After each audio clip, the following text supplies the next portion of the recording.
প্রতিকার আইনের ক্লাসে যুক্ত হয়ে নেবেন।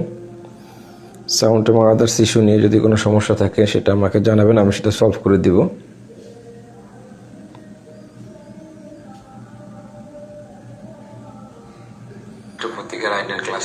হ্যাঁ, সব কিছু ঠিক আছে।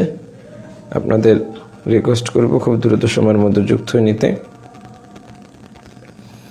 আমরা সুনির্দিষ্ট প্রতিকার আইন আজকে বুঝে পড়ব বা দেখব। সুনির্দিষ্ট প্রতিকার আইনের টোটাল একটা সাজেশন দিয়ে দেবো যে আপনাদের পরবর্তী এক্সামের জন্য কী কী পড়তে হবে, কী কী ইম্পর্টেন্ট, এবং আমরা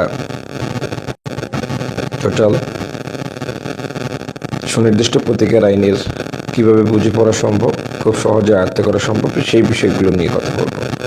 আপনারা খুব অল্প সময়ের মধ্যে যুক্ত হয়ে নেবেন। আজকের ক্লাসটা যেহেতু উন্মুক্ত, আপনারা আপনাদের যে সকল বন্ধু আছে যারা বার কাউন্সিল প্রিলি পরীক্ষার্থী আছে, অথবা যে সকল বন্ধু আছে যারা একটা সঠিক গাইডলাইন খোঁজে, তাদের কাজটি আজকের ক্লাসটি শেয়ার করার অনুরোধ রইল। এবং আপনারা জানেন যে আমাদের ক্লাসে শেয়ারের উপর যারা শেয়ার করে একটু ডান লিখবেন। আপনাদের মধ্যে থেকে একজন ভিডিও আমাদের স্পেশাল হ্যান্ড নোটটা জিতে নেওয়ার সুযোগ রয়েছে। সাউন্ড ক্লিয়ার আছে কিনা, সব কিছু ঠিক আছে কিনা একটু জানিয়ে ফেলবেন। আমার মনে হয় সব কিছু ঠিকই আছে। আমরা 2-1 মিনিটের মধ্যে আজকে সেশনে যুক্ত হয়ে নিব আপনাদের সাথে। আপনাদের যারা ফ্রেন্ড আছে, যারা বার কাউন্সিল প্রিলি পরীক্ষার্থী আছে অথবা পরবর্তীতে প্রিলি পরীক্ষা দিবে, তাদেরকে মেনশন করার অনুরোধ রইল এবং তাদেরকে শেয়ার দেওয়ার অনুরোধ রইল।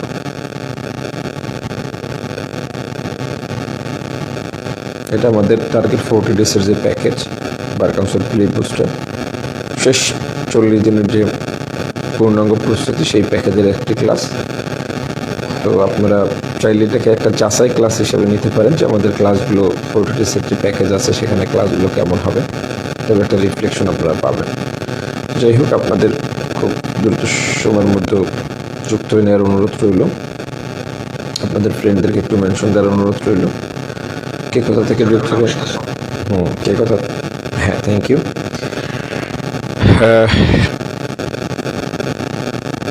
আচ্ছা, কে কোথা থেকে যুক্ত হবেন সেটা একটু জানিয়ে ফেলবেন। আপনারা অলরেডি আমাদের সাথে অনেকেই যুক্ত হয়ে নিয়েছেন, অন্যরাও খুব দ্রুত সময়ের মধ্যে যুক্ত হয়ে নেবেন।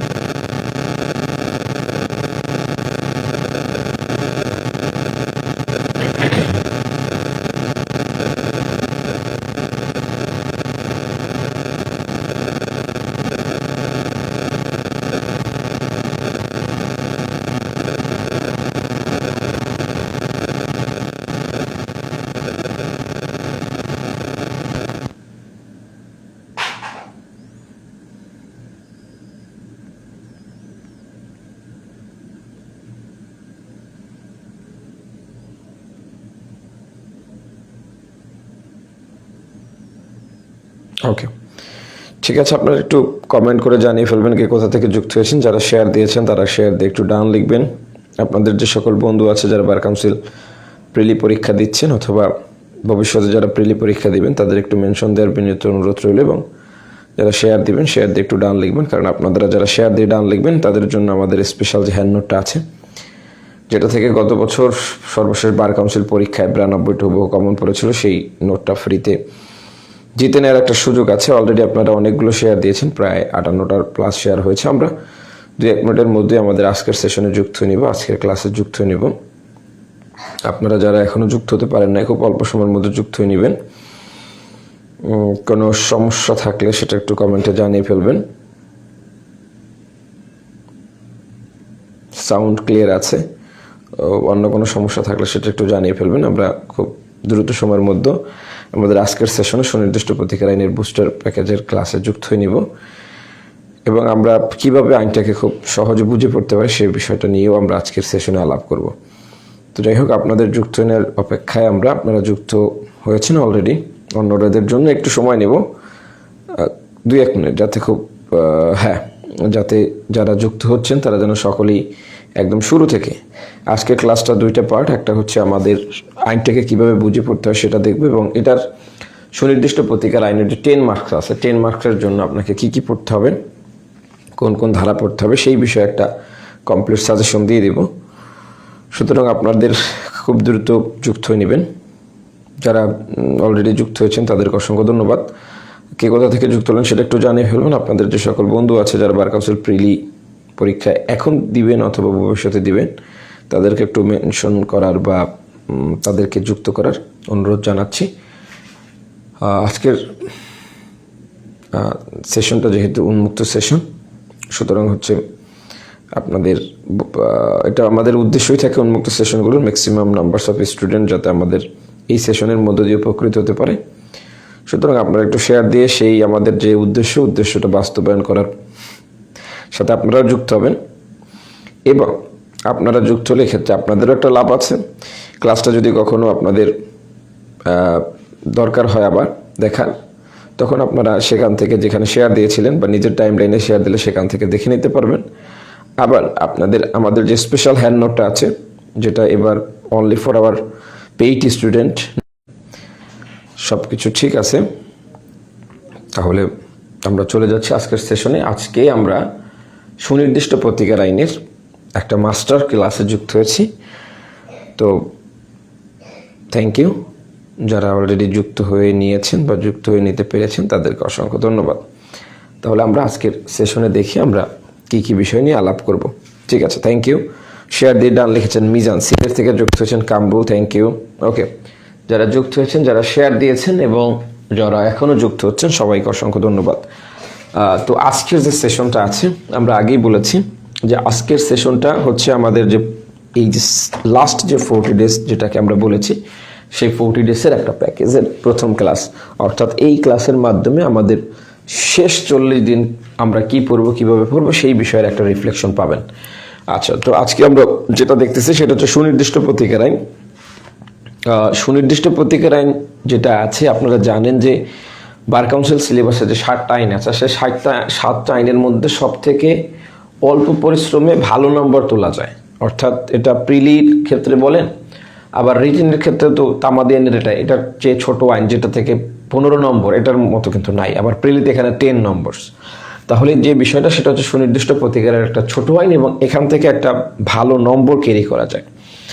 আচ্ছা, আর দ্বিতীয় সর্বশেষ যে বিষয়টা লিখেছি, যেটা আইন কঠিন নয়, বুঝে পড়লে সহজ হয়, এই কনসেপ্টটা আমরা একটু দেখার চেষ্টা করব। যে প্রত্যেকটা আইনকে আমরা অলরেডি বেশ কিছু আইন দেখেছি, যেখানে খুব সহজে আইনকে কিভাবে আয়ত্তে আনা যায়, সেই বিষয়গুলো নিয়ে আমরা কথা বলেছি।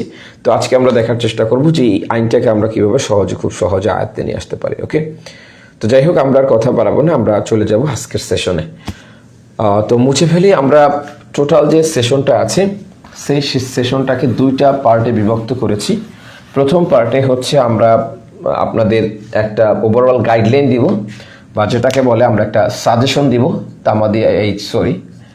সুনির্দিষ্ট প্রতিকার আইনের কি কি পড়বেন এই বিষয়ে।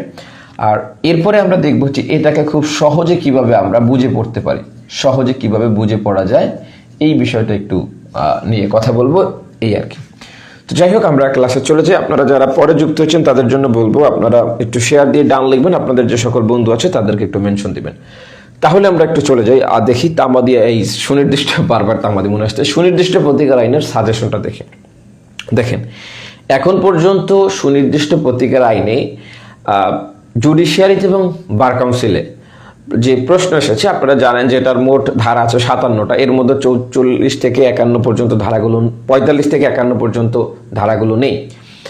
তো এর বাইরে যে ধারাগুলো আছে, এই ধারাগুলো যদি আমি ওভারঅল সুনির্দিষ্ট প্রতিকার আইনকে 57টা ধারা বলি, এখান থেকে বার কাউন্সিল এবং জুডিশিয়ারিতে মিলিয়ে এখন পর্যন্ত কোশ্চেন এসেছে 23টা ধারা থেকে। তাহলে এখন পর্যন্ত জুডিশিয়ারিতে কোশ্চেন এসেছে 3য় থেকে 17তম জুডিশিয়ারি পর্যন্ত কোশ্চেন এসেছে। মোট 15টা জুডিশিয়ারির এক্সাম হয়েছে, আর বার কাউন্সিলে এক্সাম হয়েছে 60টা। তাহলে এই যে 15 আর 7 22টা এক্সাম হয়েছে, এই 22টা এক্সামে ঘুরিয়ে ফিরিয়ে দেখা যায় যে 23টা ধারা থেকে এখন পর্যন্ত কোশ্চেন এসেছে। তাহলে যে বিষয়টা দাঁড়ালো সেটা হচ্ছে, আপনাকে সুনির্দিষ্ট প্রতিকার আইনের বা বার কাউন্সিলের যে সিলেবাস আছে, এর যে কোনো আইনে আপনাকে সব ধারা পড়তে হবে না। তাহলে আমাদেরকে একটু আইডেন্টিফাই করতে হবে কি কি কোন কোন ধারা পড়তে হবে, এটা এই মুহূর্তে। সেকেন্ড যে বিষয়টা ইম্পর্টেন্ট, সেটা হচ্ছে আপনাকে এই যে ধারাগুলো আমরা পড়ার কথা বলেছি, এই ধারাগুলোর আপনার কোন কোন ধারা পড়বেন, এটার পাশাপাশি আর একটা বিষয় আমাদের দেখা দরকার। সেটা হচ্ছে যে এই ধারাগুলোর কি আপনি সব ইনফরমেশন মনে রাখবেন? না, সব ইনফরমেশন মনে রাখার প্রয়োজন নাই। আমরা স্পেসিফিক্যালি দেখব, যেমন আপনার কিছু কিছু সেকশন আছে যেগুলো শুধুমাত্র আপনার এইটার ইংরেজি টার্মগুলো গুরুত্বপূর্ণ, কিছু কিছু সেকশন আছে যেগুলো ডক্ট্রিনের জন্য গুরুত্বপূর্ণ, কিছু কিছু সেকশন আছে যেখানে টাইম ফ্রেমটা গুরুত্বপূর্ণ, কিছু কিছু সেকশন আছে যেখানে প্রতিকারটা গুরুত্বপূর্ণ, কিছু কিছু সেকশন আছে যেখানে মূল বিষয়বস্তু গুরুত্বপূর্ণ। তাহলে এইগুলোর উপর বিবেচনা করে হচ্ছে আমরা পড়ব। আচ্ছা, তাহলে আমরা দেখি যে আমাদের এই যে পরবর্তী এক্সাম যেটা আমরা 29 নভেম্বর হতে পারে, সেই 29 নভেম্বরের যে এক্সাম আছে সেই এক্সামের জন্য সুনির্দিষ্ট প্রতিকার আইনের কোন কোন ধারাগুলো আমাদের মোটামুটি দেখলে চলবে। দেখেন, সুনির্দিষ্ট প্রতিকার আইনের যে 29 নভেম্বর এক্সাম আছে সেখান থেকে আমরা 5 ধারাটা দেখব। এরপরে আমরা যে ধারাটা দেখব 6, 8, 9, এরপরে আমরা 13, 18, এরপরে আমরা দেখব 19, 21, 22, 19, 21, 22, এরপরে আমরা দেখব 23, 25, 23, 25, 27, এরপরে আমরা দেখব 31, 34, 35, 38, এরপরে আমরা দেখব 39, 41, 42, এরপরে আমরা দেখব 52, 53, 54, 54টা খুব ইম্পর্টেন্ট, 54, এরপরে দেখবো 56। এই যে ধারা কয়টা বললাম, এই ধারা কয়টা দেখলেই হবে। সম্ভবত আমি 23টের মতো ধারা লিখেছি, 23টের কম বেশি হবে, 23টে বা 22-23টে ধারা হবে। তাহলে আপনাকে এই ধারাগুলো দেখলেই চলবে। এখন এই ধারাগুলোর মধ্য থেকে কোন ধারাগুলো এইবার পরীক্ষার জন্য সব থেকে গুরুত্বপূর্ণ আপনাদের প্রিয়ের জন্য? একটা বললাম সেকশন 54 খুব গুরুত্বপূর্ণ, এরপর যে সেকশনটা গুরুত্বপূর্ণ 39 গুরুত্বপূর্ণ, 42 গুরুত্বপূর্ণ, এরপর যেটা গুরুত্বপূর্ণ সেকশন 31টা খুব বেশি গুরুত্বপূর্ণ, এরপর হচ্ছে সেকশন 19 খুব বেশি গুরুত্বপূর্ণ, 18টা গুরুত্বপূর্ণ, 13টা গুরুত্বপূর্ণ, 6 গুরুত্বপূর্ণ খুব বেশি, 5 গুরুত্বপূর্ণ, 8 গুরুত্বপূর্ণ। তাহলে এই যে ধারাগুলো বললাম এই ধারাগুলো থেকে কোশ্চেন আসার সম্ভাবনা খুব বেশি। আর বাকি যে ধারাগুলো বললাম এই ধারাগুলো খুব ইম্পর্টেন্ট। এখন দেখেন, আমি যদি বলি যে এইখান থেকে ধরেন আপনি যদি 5 ধারা পড়েন, তাহলে 5 ধারা প্রিলির জন্য আপনি মনে রাখবেন 5টা উপায়, এই তো, আর কিছু না। কয়টা উপায় সুনির্দিষ্ট প্রতিকার মঞ্জুর করা যায়? 6 ধারা যদি আপনি মনে রাখেন, তাহলে নিরোধমূলক প্রতিকারের সংজ্ঞা কত ধারায় দেয়, এর বাইরে তো আর কিছু মনে রাখতে হবে না, ঠিক আছে?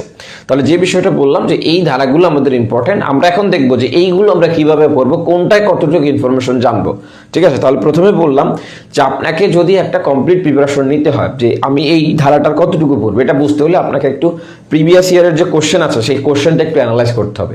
এই কোশ্চেন অ্যানালাইজ করে আপনাকে একটু প্যাটার্ন বের করতে হবে, এই প্যাটার্নের কোশ্চেন হয়। তাহলে এইগুলো দেখবেন একটা ক্লাসে আমি একদম ডিটেইল আলাপ করেছি যে বার কাউন্সিল প্রিলি প্রস্তুতির যে কোশ্চেন প্যাটার্ন নিয়ে শুধুমাত্র। তো এইগুলো বিবেচনায় রেখে আজকের আমরা সামনে অগ্রসর হবো। তা যাই হোক, এই বিষয়গুলো একটু স্ক্রিনশট দিয়ে নেবেন অথবা লিখে নেবেন অথবা তুলে নেবেন, এটা হচ্ছে বিষয়। তাহলে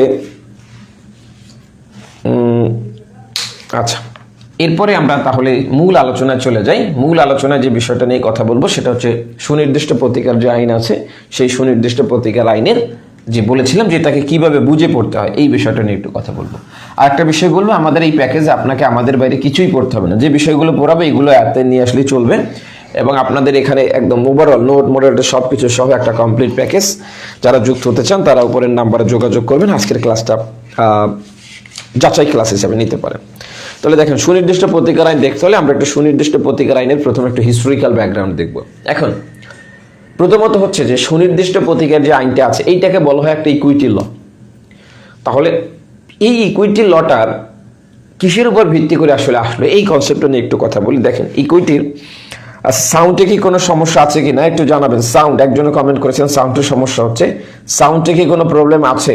অনেকে আছে মানে নিজের সাউন্ড মিউট করে তারপর হচ্ছে বলে সাউন্ডের সমস্যা। এরকম কোনো সমস্যা থাকলে জানাবেন, আমি সেটা সলভ করব। তাহলে দেখেন, আমরা যে কনসেপ্টটা দেখি প্রথম হচ্ছে এই যে সুনির্দিষ্ট প্রতিকারের যে আইনটা আসলো এটা বলেছে এটা একটা ইকুইটি ল। এখন এই ইকুইটি ল যেটা আসলে সুনির্দিষ্ট প্রতিকার, এটা একটা ইকুইটি ডক্ট্রিনের উপর বেসিস করে হচ্ছে এই আইনটা এইটা এসেছে, যেটাকে বলা হয় equity will not suffer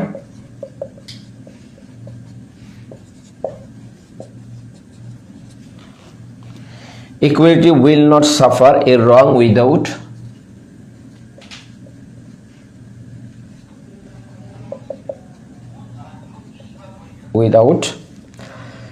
remedy. তাহলে এই যে কনসেপ্টটা আছে যে equity will not suffer A wrong without remedy, total যে সুনির্দিষ্ট প্রতিকার আইন আছে এইটা এই কনসেপ্টের উপর ভিত্তি করে তৈরি হয়েছে। অর্থাৎ equity will not suffer A wrong without remedy, একটা অন্যায়কে সুনির্দিষ্ট প্রতিকার আইন বা যেটাকে আমরা বলি ইকুইটি ল, একটা অন্যায়কে ইকুইটি ল কখনোই কি কারণে যেতে পারে প্রতিকারহীনভাবে যেতে দিবে না, এইটা হচ্ছে মূল বক্তব্য। তাহলে এটার সাথে সুনির্দিষ্ট প্রতিকার আইনের সম্পর্কটা কোথায়?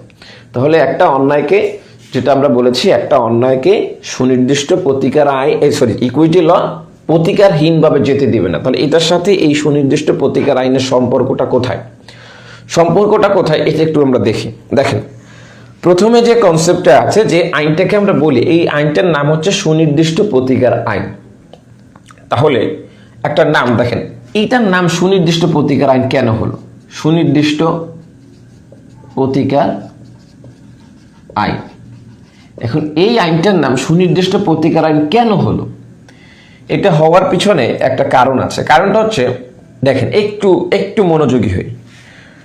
মনোযোগটা হচ্ছে,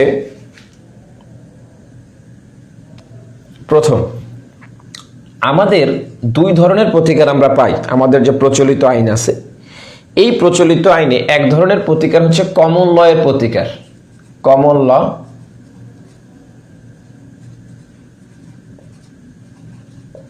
রেমেডি, এইটা এক ধরনের প্রতিকার। আর এক ধরনের প্রতিকার, এটাকে বলা হয় ইকুইটি রেমেডি।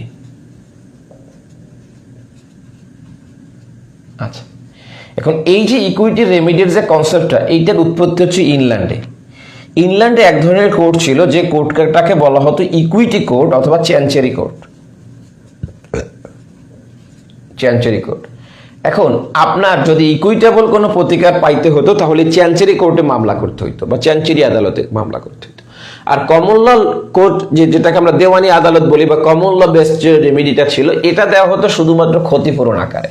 তাহলে কমন লয়ে যে প্রতিকারটা দেওয়া হতো সেটা দিত ক্ষতিপূরণ, আর ইকুইটি লয়ের আন্ডারে চ্যানচেরি কোর্ট কিছু সুনির্দিষ্ট প্রতিকার দিত। এখন সুনির্দিষ্ট প্রতিকার এটাকে কেন বলা হয়?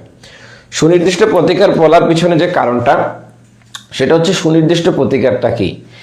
কোনো ব্যক্তির দায়িত্ব কর্তব্য অনুসারে যদি কোনো সুনির্দিষ্টভাবে ওই কাজটা তাকে করতে বাধ্য করা হয়, তাহলে কোনো ব্যক্তির যে দায়িত্ব কর্তব্য আছে, কোনো ব্যক্তির দায়িত্ব কর্তব্য অনুসারে সুনির্দিষ্টভাবে যখন কোনো কাজ করতে বাধ্য করা হয়, দায়িত্ব ও কর্তব্য অনুসারে সুনির্দিষ্টভাবে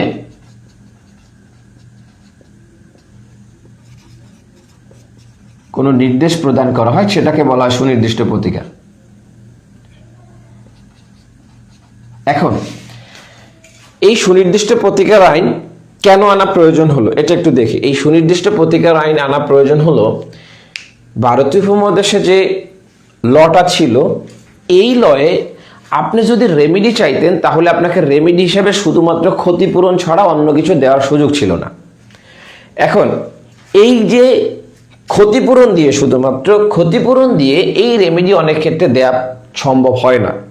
কিভাবে সম্ভব হয় না, এর কয়েকটা আমি উদাহরণ দিচ্ছি। এর আগে একটু দেখি যে অনেক সময় দেখা যায় যে আপনি যে ক্ষতিপূরণটা দিচ্ছেন, এই ক্ষতিপূরণ দিয়ে পর্যাপ্ত প্রতিকার মঞ্জুর করা যাচ্ছে না, ক্ষতিপূরণ পর্যাপ্ত প্রতিকার হচ্ছে না, পর্যাপ্ত প্রতিকার নয়। অনেক সময় দেখা যায় এই যে ক্ষতিপূরণটা দিচ্ছেন, এই ক্ষতিপূরণটা জাস্টিস বা ন্যায় বিচার নিশ্চিত করতে পারে না। অনেক সময় দেখা যায় এই যে ক্ষতিপূরণ, এই ক্ষতিপূরণ আদৌ পাওয়ারই সম্ভাবনা নাই, পাওয়ার বা ক্ষতিপূরণ লাভের সুযোগ নাই, এই রকমের ক্ষেত্র হতে পারে। তাহলে এই যে সকল ক্ষেত্র হতে পারে যেখানে ক্ষতিপূরণ পর্যাপ্ত প্রতিকার না হয়, ক্ষতিপূরণ ন্যায় বিচারও নিশ্চিত করতে পারতেছে না, আবার ক্ষতিপূরণ আদৌ এমন কিছু কেস তৈরি হচ্ছে যেখানে ক্ষতিপূরণ লাভেরই সুযোগ নাই, তখন আসলে এই প্রতিকারটা আপনি কিভাবে দিবেন? এই প্রতিকারটা সুনির্দিষ্ট প্রতিকার আইনের এই যেটা বললাম যে অন্যায়কে ইকুইটি কোনোভাবেই প্রতিকারহীনভাবে যেতে দিচ্ছে না, এই কনসেপ্টের উপর ভিত্তি করে এখানে আমরা সুনির্দিষ্ট প্রতিকার মঞ্জুর করতে পারি। আমি একটা এক্সাম্পল দিব, এক্সাম্পল দিলে আপনারা খুব সহজে বুঝবেন। ধরেন এই একটা সম্পত্তি আছে আমার, এখন আমাকে এই সম্পত্তি থেকে কেউ যদি বেদখল করলো, যিনি বেদখল করলো তার নাম হচ্ছে বি, আমার নাম হচ্ছে এ। এখন আমি যদি এই কমন ল বেসড প্রতিকারটা চাই শুধুমাত্র, অর্থাৎ শুধুমাত্র আমি যদি দেওয়ানি প্রতিকার চাই, অথবা শুধুমাত্র আমি যদি এই যে কমন ল বেসড প্রতিকার চাই, তাহলে আদালত আমাকে সর্বোচ্চ ক্ষতিপূরণ মঞ্জুর করতে পারবে। এখন এই সম্পত্তিটা থেকে আমি হচ্ছে বেদখল, ক্ষতিপূরণ দিয়ে আমি কি করবো? আমি তো আমার সম্পত্তি ফেরত চাই। তাহলে এটা কি আমার পর্যাপ্ত প্রতিকার হলো? এখানে কি আমার ন্যায় বিচার হলো? এখানে আমার ন্যায় বিচার হচ্ছে না, পর্যাপ্ত প্রতিকার আমি পাচ্ছি না। তাহলে এখানে আমাকে কি করতে হবে? এই যিনি আমাকে বেদখল করছেন তার দায়িত্ব কর্তব্য অনুসারে আমাকে আদালত যে নির্দেশ দিবেন সম্পত্তি পুনরুদ্ধার করার বা মানে সম্পত্তি দখল বুঝিয়ে দেওয়ার, এইটা তাকে যেন বাধ্য করা যায়, আমার এই রকম কোনো প্রতিকার দরকার। তাহলে এই রকম কোনো প্রতিকার কমন ল বেস প্রতিকারে দেওয়া যায় না। কোন কোড দিতে পারে? চ্যাঞ্চুরি কোড দিতে পারে ইকুইটি রেমেডি হিসাবে। বাট বাংলাদেশে তো কোনো ইকুইটেবল ল তৎকালীন সময় ছিল না। তখন ব্রিটিশরা চিন্তা করলো যে আমরা এখানে চ্যাঞ্চুরি কোড এস্টাবলিশ না করে আমরা এমন একটা আইন করে দিই যে আইনে এই ইকুইটেবল রেমেডিগুলো সুনির্দিষ্ট প্রতিকার আকারে পাওয়া যাবে। এই কারণে এই আইনটা তারা তৈরি করলেন, এবং এই কারণে এই আইনটাকে বলা হয় সুনির্দিষ্ট প্রতিকার। ঠিক আছে, বোঝা গেল? তাহলে যেখানে ক্ষতিপূরণ পর্যাপ্ত প্রতিকার হচ্ছে না, ন্যায় বিচার নিশ্চিত হচ্ছে না, এবং ক্ষতিপূরণ লাভেরও কি নাই, সুযোগ নাই, এই সকল ক্ষেত্রে আদালত এই যেন সুনির্দিষ্টভাবে একজন ব্যক্তিকে ন্যায় বিচার প্রতিষ্ঠা করতে পারে বা পর্যাপ্ত প্রতিকার দিতে পারে, এই কারণে হচ্ছে এই সুনির্দিষ্ট প্রতিকার আইন আনা হলো। এটা হচ্ছে সুনির্দিষ্ট প্রতিকার আইন আনার কারণ কি? ডক্ট্রিনের উপর ভিত্তি করে সুনির্দিষ্ট প্রতিকার আইন আসলো। কেন আসলো? কমন ল কি প্রতিকার দিতে পারে, চ্যাঞ্চুরি কোড কি প্রতিকার দিতে, চ্যাঞ্চুরি কোড এটার আর একটা নাম কি? আশা করি এই কনসেপ্টগুলো বুঝতে পেরেছেন। এগুলো খুব বেসিক কনসেপ্ট। অর্থাৎ এই আইনটা বুঝতে হলে আপনাকে কি করতে হবে? এই আইনটা বুঝতে হলে আপনার কিছু বেসিক ধারণা দেওয়া প্রয়োজন, সেটা আমরা শুরুতে দেওয়ার চেষ্টা করেছি। আশা করি জিনিসটা বুঝেছেন। কোনো কোশ্চেন থাকলে কোশ্চেন করতে হবে, যদি কোনো কোশ্চেন না থাকে তাহলে আমরা সামনে অগ্রসর হব। তাহলে আমরা একদম প্রাথমিক যে ধারণাগুলো সেগুলো দেওয়ার চেষ্টা করেছি। এখন একটু এটার হিস্টোরিক্যাল ব্যাকগ্রাউন্ডটা দেখব, যে এই সুনির্দিষ্ট প্রতিকার আইন কোন আইনের উপর ভিত্তি করে, বা সুনির্দিষ্ট প্রতিকার আইন কোন আইন থেকে ধার নিয়ে করা হয়েছে, কে করেছেন সুনির্দিষ্ট প্রতিকার আইন, এই সকল কনসেপ্টগুলো নিয়ে আমরা একটু আলাপ করি। ওকে, তো যদি কোনো আচ্ছা, আপনারা যারা বুঝতে পেরেছেন তাদেরকে অসংখ্য ধন্যবাদ। আপনারা যারা এখনো যুক্ত হতে পারেন নাই বা যুক্ত হন নাই, তারা খুব দ্রুত সময়ের মধ্যে যুক্ত হয়ে নেবেন। সাউন্ড বা আদার্স ইস্যু নিয়ে যদি কোনো সমস্যা থাকে সেটা অবশ্যই জানাবেন। আর আপনাদের যে সকল ফ্রেন্ড আছে যারা বার কাউন্সিল পরীক্ষার্থী আছেন তাদেরকে একটু মেনশন দেওয়ার অনুরোধ রইল। আমাদের যে আজকের যে উন্মুক্ত সেশনটা, সেই সেশনটা একটু শেয়ার দিয়ে ডান লেখার অনুরোধ রইল, এবং আপনাদের মধ্য থেকে একজন বিজয়ী আমাদের যে স্পেশাল হ্যান্ড নোটটা আছে সেটা পেয়ে যাবেন। আর আমাদের সাথে যারা কমপ্লিট প্যাকেজে যুক্ত হতে চান তারাও একটু কমেন্ট করতে পারেন, অথবা আমাদের যে উপরে যে দেওয়া ফোন নাম্বার সেখানে যোগাযোগ করতে পারেন। ঠিক আছে, ওকে, থ্যাংক ইউ। আপনারা আশা করি বুঝতে পেরেছেন। আচ্ছা, এখন আমরা যে কনসেপ্টটা নিয়ে কথা বলবো সেটা হচ্ছে এইটার উপর একটু দেখি। এই যে সুনির্দিষ্ট প্রতিকারটা আইনটা আছে, এই সুনির্দিষ্ট প্রতিকার আইনের একটা লং হিস্ট্রি আছে। আমাদের অত লং হিস্ট্রি জানার দরকার নাই, আমরা একটু শর্টলি জানি। দেখেন, প্রথম এই সুনির্দিষ্ট প্রতিকার আইন একজন ব্যক্তি একটা আইনের উপর ভিত্তি করে এই আইনটাকে ড্রাফটটা করেন। এই আইনটার নাম ছিল the new work civil code. এই আইনটা ছিল 1862, the new work civil code 1862। তাহলে এই যে নিউ ইয়র্ক সিভিল কোড ছিল, এই নিউ ইয়র্ক সিভিল কোডের উপর ভিত্তি করে আমাদের এই আইনটা হয়। এখন এই যে আইনটা একজন ব্যক্তি ছিলেন, যে ব্যক্তির নামে অনেকগুলো আইনের তিনি বা ভারতীয় উপমহাদেশের প্রবক্তা, যার নাম ছিল স্যার হোয়াইটলি স্টোক।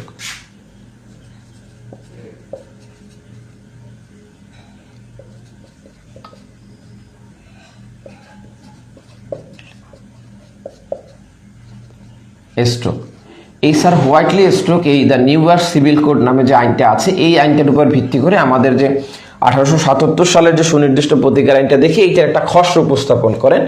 এই যে খসড়া উপস্থাপন করেন, এই খসড়াটা করেন, এবং এই খসড়া করে এটা হচ্ছে পার্লামেন্টে পাস হয়। পার্লামেন্টে পাস হওয়ার পরে 1877 সালের পহেলা মে থেকে এই আইনটাকে কার্যকর দেওয়া হয়। তাহলে 1877 সালের 1 মে থেকে এই আইনটাকে কার্যকর দেওয়া হয়, এবং একটা প্রাথমিক দৃষ্টিভঙ্গি থেকে আমরা জানি যে আইন দুই ধরনের হয়, একটা হচ্ছে প্রসিডিউরাল আর একটা হচ্ছে সাবস্ট্যান্টিভ ল। প্রসিডিউরাল ল যেগুলো হচ্ছে পদ্ধতি নিয়ে, কোন পদ্ধতিতে আপনি অগ্রসর হবেন, প্রতিকার পাবেন, এই বিষয়গুলো নিয়ে কথা বলে। আর সাবস্ট্যান্টিভ ল বা তত্ত্বগত আইন শুধুমাত্র আপনার অধিকার এবং প্রতিকার নিয়ে কথা বলে। তাহলে এই আইনটাকে আমরা এই বৈশিষ্ট্যের উপর ভিত্তি করে এটাকে আমরা সাবস্ট্যান্টিভ ল বলতে পারি, বা যেটাকে আমরা বলতে পারি তত্ত্বগত আইন। তাহলে এই আইনটা একটা তত্ত্বগত আইন, যেখানে আপনি কিভাবে অধিকার, মানে আপনার অধিকার এবং প্রতিকার নিয়ে কথা বলছে, যে এইটা আপনার অধিকার এবং এইটা ভায়োলেশন হলে আপনি এইটা আপনার প্রতিকার। তাহলে এটা একটা সাবস্ট্যান্টিভ ল বা তত্ত্বগত আইন নিয়ে কথা বলা হয়েছে।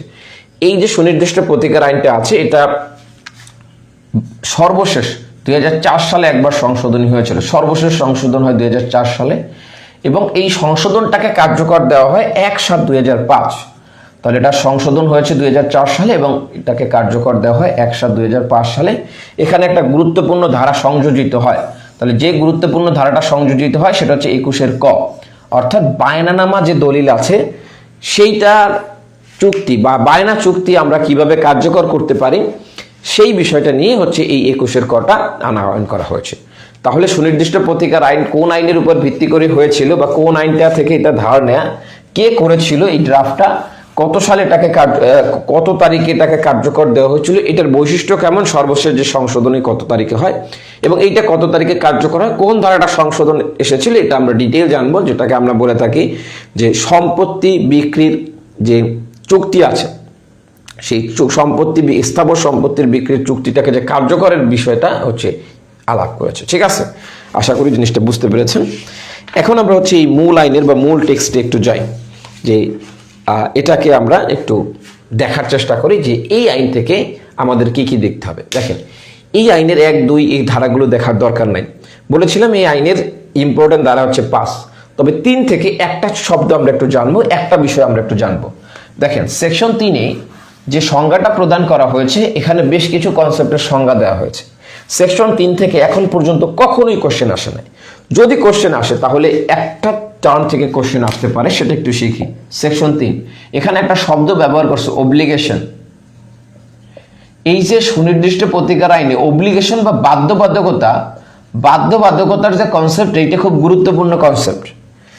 যেমন আপনাকে যদি ইনজাংশন দিতে হয়, আপনার এখানে কোনো বাধ্যবাধকতা ভায়োলেশন থাকতে হবে।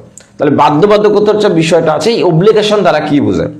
সেকশন 3-এ বলছে এভরি ডিউটি ইনফোর্সেবল বাই ল, যে কর্তব্যটা আইন দ্বারা বলবৎযোগ্য। তাহলে যে কর্তব্য আইন দ্বারা বলবৎযোগ্য,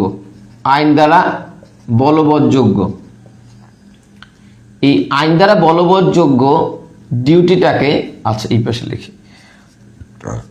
বলবৎযোগ্য যে ডিউটিটা আছে বা কর্তব্য আছে সেটাকে বলা হয়েছে অব্লিগেশন বা বাধ্যবাধকতা। তাহলে বললাম এভরি ডিউটি, প্রত্যেকটা কর্তব্য, ইনফোর্সেবল বাই ল, আইন দ্বারা যেটাকে ইনফোর্স করা যায়, আইন দ্বারা যেটাকে বলবৎ করা যায়, সেটাকে আমরা বলছি অব্লিগেশন। এতটুকু জানলে চলবে। আচ্ছা, এখন এই যে সুনির্দিষ্ট প্রতিকার আইন আমরা দেখলাম, এই সুনির্দিষ্ট প্রতিকার আইনের খুব সহজে একটা মনে রাখার উপায় আছে। এইটা সহজে মনে রাখার উপায় হচ্ছে যে এই বললাম যে কর্তব্য অনুযায়ী বা কোনো ব্যক্তির দায়িত্ব কর্তব্য অনুযায়ী তাকে সেই কাজটা করার যে নির্দেশটা দেওয়া হয় যে আইন অনুযায়ী, সেটাকে আমরা সুনির্দিষ্ট প্রতিকার আইন বলেছি। তাহলে এই যে সুনির্দিষ্ট প্রতিকার আইনটা আছে, এই সুনির্দিষ্ট প্রতিকার আইনে কত ধরনের সুনির্দিষ্ট প্রতিকার মঞ্জুর করা হয়েছে? 2টা কোশ্চেন এখান থেকে আসতে পারে। একটা বিষয় হচ্ছে কত ধরনের সুনির্দিষ্ট প্রতিকার আছে, আর একটা প্রশ্ন আসতে পারে যে এই সুনির্দিষ্ট প্রতিকার আইন অনুযায়ী সুনির্দিষ্ট প্রতিকার মঞ্জুরের উপায়। তাহলে 2টা বিষয় গুরুত্বপূর্ণ, একটা হচ্ছে কত ধরনের সুনির্দিষ্ট প্রতিকার আছে, আর সুনির্দিষ্ট প্রতিকার আইন অনুযায়ী সুনির্দিষ্ট প্রতিকার মঞ্জুর করার উপায় কি কি, এভাবে প্রশ্নগুলো আসতে পারে। তাহলে 2টা বিষয় নিয়ে আমরা কথা বলবো। প্রথম আমরা একটু দেখি যে কয়টা ধরনের সুনির্দিষ্ট প্রতিকার পাই, কয়টি। তাহলে এটাকে আপনি চাইলে 9টা 10টা অনেকটাই বানাতে পারেন, তবে স্পেসিফিক্যালি আমরা যদি বলি তাহলে মূল সুনির্দিষ্ট প্রতিকার আমরা 8 ধরনের সুনির্দিষ্ট প্রতিকার পাচ্ছি। তাহলে প্রথম আমরা যে সুনির্দিষ্ট প্রতিকারটা পাচ্ছি, এটাকে আমরা বলে থাকি যে তাহলে প্রথম আমরা যে প্রতিকারটা পাচ্ছি 1 নম্বরে, সেটাকে আমরা বলে থাকি সম্পত্তির দখল পুনরুদ্ধার। সম্পত্তির দখল পুনরুদ্ধার। তাহলে সম্পত্তির দখল পুনরুদ্ধারের মাধ্যমে আমরা একটা সুনির্দিষ্ট প্রতিকার পাই। তাহলে এই সম্পত্তির দখল পুনরুদ্ধার সেকশন 8 থেকে 11 এই ধারাগুলোই বলেছে, এবং এইখানে আমরা দুই ক্যাটাগরির সম্পত্তি পাই। এক ক্যাটাগরির সম্পত্তি পাই স্থাবর সম্পত্তি আমরা পাই, আর এক ক্যাটাগরির সম্পত্তি পাই যেটাকে আমরা বলে থাকি অস্থাবর। তাহলে অস্থাবর সম্পত্তি আমরা দখল পুনরুদ্ধার করতে পারি, আবার স্থাবর সম্পত্তিও দখল পুনরুদ্ধার করতে পারি। যদি আমি স্থাবর সম্পত্তি পুনরুদ্ধার করতে চাই তাহলে 8-9 ধারা অনুযায়ী করবো, অস্থাবর সম্পত্তি দখল পুনরুদ্ধার চাইলে 10-11 ধারা অনুযায়ী করবো। দ্বিতীয় যে সুনির্দিষ্ট প্রতিকারটা সম্পর্কে বলা হয়েছে এটাকে আমরা বলতে পারি চুক্তি কার্যকর বা চুক্তি বলবৎ। চুক্তি কার্যকর, তাহলে চুক্তি কার্যকর এটাও একটা সুনির্দিষ্ট প্রতিকার। এই বিষয় নিয়ে বলেছে সেকশন 12 থেকে 30 এই ধারাগুলো চুক্তি কার্যকরের বিষয় নিয়ে আলাপ করেছে। তৃতীয় যে সুনির্দিষ্ট প্রতিকারটা আমরা পাই এটাকে বলে থাকে রেকটিফিকেশন অফ ইনস্ট্রুমেন্ট, বা যেটাকে আমরা বলে থাকি দলিল সংশোধন। তাহলে দলিল সংশোধন আকারেও একটা সুনির্দিষ্ট প্রতিকার আমরা পাই। এই দলিল সংশোধন আকারে যে সুনির্দিষ্ট প্রতিকারটা আমরা পাই এটা নিয়ে কথা বলেছে সেকশন 31 থেকে 34। এরপর আমরা যে সুনির্দিষ্ট প্রতিকারটা পাই এটাকে আমরা বলে থাকি চুক্তি রদ। এই চুক্তি রদ আকারে যে সুনির্দিষ্ট প্রতিকারটা পাই এটাকে বলেছে সেকশন 35 থেকে সেকশন 38 পর্যন্ত। এরপরে আমরা পঞ্চম যে সুনির্দিষ্ট প্রতিকারটা পাই এটাকে বলা হয় চুক্তি দলিল বাতিল। এই দলিল বাতিল আকারে যে আমরা সুনির্দিষ্ট প্রতিকারটা আমরা পাই এটা পাই হচ্ছে সেকশন 39 থেকে সেকশন 41 পর্যন্ত। এরপর ষষ্ঠ যে আমরা সুনির্দিষ্ট প্রতিকার আমরা পাই সেটাকে বলে থাকি ঘোষণামূলক প্রতিকার। তাহলে ঘোষণামূলক প্রতিকার আকারে আমরা যে সুনির্দিষ্ট প্রতিকারটা পাই সেটা পাই সেকশন 42 থেকে সেকশন 43 পর্যন্ত। এরপর একটা প্রতিকার আছে যেটাকে আমরা বলে থাকি রিসিভার। আছে এই দুইটা একটু উপরে লিখি। এরপর একটা প্রতিকার আমরা পাই যেটাকে আমরা বলে থাকি রিসিভার। এই রিসিভারটা আমরা পাই সেকশন 44 শুধুমাত্র রিসিভার নিয়ে কথা বলেছে, যেটা রেগুলেটেড হয় মূলত হচ্ছে আমাদের যে দেওয়ানি কার্যবিধি আছে সেই দেওয়ানি কার্যবিধি অনুযায়ী। অর্থাৎ এই যে যেটা আমরা বললাম আর কি, যে আমাদের যে এই যে রিসিভারের যে নিয়োগটা আছে এই নিয়োগটা মূলত হচ্ছে দেওয়ানি কার্যবিধি অনুযায়ী দেওয়া হয়, এবং এটা দেওয়ানি কার্যবিধি অনুযায়ী এটাকে রেগুলেট করা হয়। আর এরপর আমরা সর্বশেষ যে প্রতিকারটা পাই সেটাকে আমরা বলে থাকি নিষেধাজ্ঞামূলক আমরা একটা প্রতিকার পাই, বা যেটাকে আমরা বলে থাকি ইনজাংশন। একটু মেমোরাইজ করতে পারেন বা এখন একটু মনে রাখতে পারেন, তাহলে কিন্তু সুনির্দিষ্ট প্রতিকার আইনের কোথায় কি আছে এটা আপনাকে আর কি করতে হবে না, আপনাকে আর এটাকে আলাদাভাবে মনে রাখতে হবে না, আপনি অটোমেটিক্যালি এটা মনে রাখতে পারবেন এবং সুনির্দিষ্ট প্রতিকার আইন আপনার মাথার মধ্যে থাকবে। তাহলে দেখেন 8টা প্রতিকার বললাম: সম্পত্তি দখল পুনরুদ্ধার, চুক্তি কার্যকরের একটা প্রতিকার, দলিল সংশোধনের একটা প্রতিকার, চুক্তি রদের একটা প্রতিকার, দলিল বাতিল চাওয়ার একটা প্রতিকার, ঘোষণামূলক প্রতিকার একটা, রিসিভারের একটা প্রতিকার, নিষেধাজ্ঞার একটা প্রতিকার। এই যে প্রতিকারগুলো দেখলাম এই প্রতিকারগুলোকেই সুনির্দিষ্ট প্রতিকার বলেছে, এবং এইগুলো নিয়েই এই সুনির্দিষ্ট প্রতিকার আইন কথা বলেছে। ওকে, তাহলে আমরা এখন একটা জিনিস জানার চেষ্টা করব যে এই প্রতিকারগুলো তো পাইলাম, এখন আমাদের উপায়ও জানতে হবে যে এই প্রতিকারগুলো আমরা কি উপায়ে হচ্ছে প্রদান করব। তাহলে কি উপায়ে প্রতিকারগুলো প্রদান করা যায়? সেকশন 5 এখানে 5টা উপায় নিয়ে আলাপ করেছে যে এই সুনির্দিষ্ট প্রতিকারকে আপনি 5টা উপায়ে মঞ্জুর করতে পারেন। প্রথম যে উপায় আমরা দেখি ক নাম্বার বা এ নাম্বার, যেটাই বলি না কেন, এই ক বা এ নাম্বারে যে বিষয়টা বলেছে সেটা হচ্ছে দখল গ্রহণ করে এটাকে অর্পণ করা। দখল গ্রহণ ও অর্পণ। তাহলে এই যে প্রথম যে প্রতিকারটা আছে 8 থেকে 11 ধারার যে প্রতিকারটা আছে, বা যেটাকে আমরা বলছি স্থাবর সম্পত্তির দখল পুনরুদ্ধারের যে প্রতিকারগুলো আছে, বা অস্থাবর সম্পত্তির দখল পুনরুদ্ধারের যে প্রতিকারটা আছে সেটা এই দ্বারা এইটা অনুযায়ী দেওয়া হয়, প্রথম প্রতিকারটা অনুযায়ী। তাহলে 5-এর এ বা ক অনুযায়ী দখল গ্রহণ এবং অর্পণের মাধ্যমে সুনির্দিষ্ট প্রতিকার মঞ্জুর করা যায়। কোনটা? এইটা 1 নম্বর প্রতিকারটা। 2 যেটাকে আমরা খ বলতে পারি, খ নম্বরে যে বিষয়টা বলা হচ্ছে যা করার ব্যাপারে বাধ্যবাধকতা আছে, যা করার ব্যাপারে বাধ্যবাধকতা আছে এইটা করতে যদি বাধ্য করা হয় তাহলে এইটা বাধ্য করার মাধ্যমে সুনির্দিষ্ট প্রতিকার মঞ্জুর করা যায়। তাহলে যা করার ব্যাপারে বাধ্যবাধকতা আছে এটা করতে বাধ্য করার মাধ্যমে সুনির্দিষ্ট প্রতিকার মঞ্জুর করা যায়। এই প্রতিকারগুলো মূলত হচ্ছে এই চুক্তি কার্যকরের, অর্থাৎ সেকশন 12 থেকে 30, এবং আরেকটা সেকশন আছে যেটা আমরা বলছি সেকশন 55, বাধ্যবাধকতামূলক যে নিষেধাজ্ঞা আছে এটাও সেম এইটার আন্ডারে প্রতিকার দেওয়া যায় বা এই উপায়ে প্রতিকার দেওয়া যায়। তৃতীয় নাম্বার যেটা বলেছে সেটা হচ্ছে অধিকার নির্ণয়। আচ্ছা, তৃতীয় নম্বর বলেছে যা না করার ব্যাপারে বাধ্যবাধকতা আছে, যা না করার ব্যাপারে বাধ্যবাধকতা আছে এই কাজ থেকে বিরত রাখার মাধ্যমে আপনার হচ্ছে সুনির্দিষ্ট প্রতিকার মঞ্জুর করা যায়, যেটা হচ্ছে 52 থেকে 54, 56 এবং 57 এই ধারাগুলো আলাপ করেছে। তাহলে এই গেল 3টা উপায়, তাহলে মোট উপায় বলেছি 5টা। আচ্ছা, এরপরে যে উপায়টা আছে আমরা এই পাশে লিখি, এটা একটু থাকুক যাতে আমরা এগুলো রিলেভেন্ট করতে সুবিধা হয়। আচ্ছা, আর একটা উপায় এখানে লিখি, সেটা হচ্ছে যেটাকে আমরা বলছি যে ক্ষতিপূরণ নির্ণয় ব্যতীত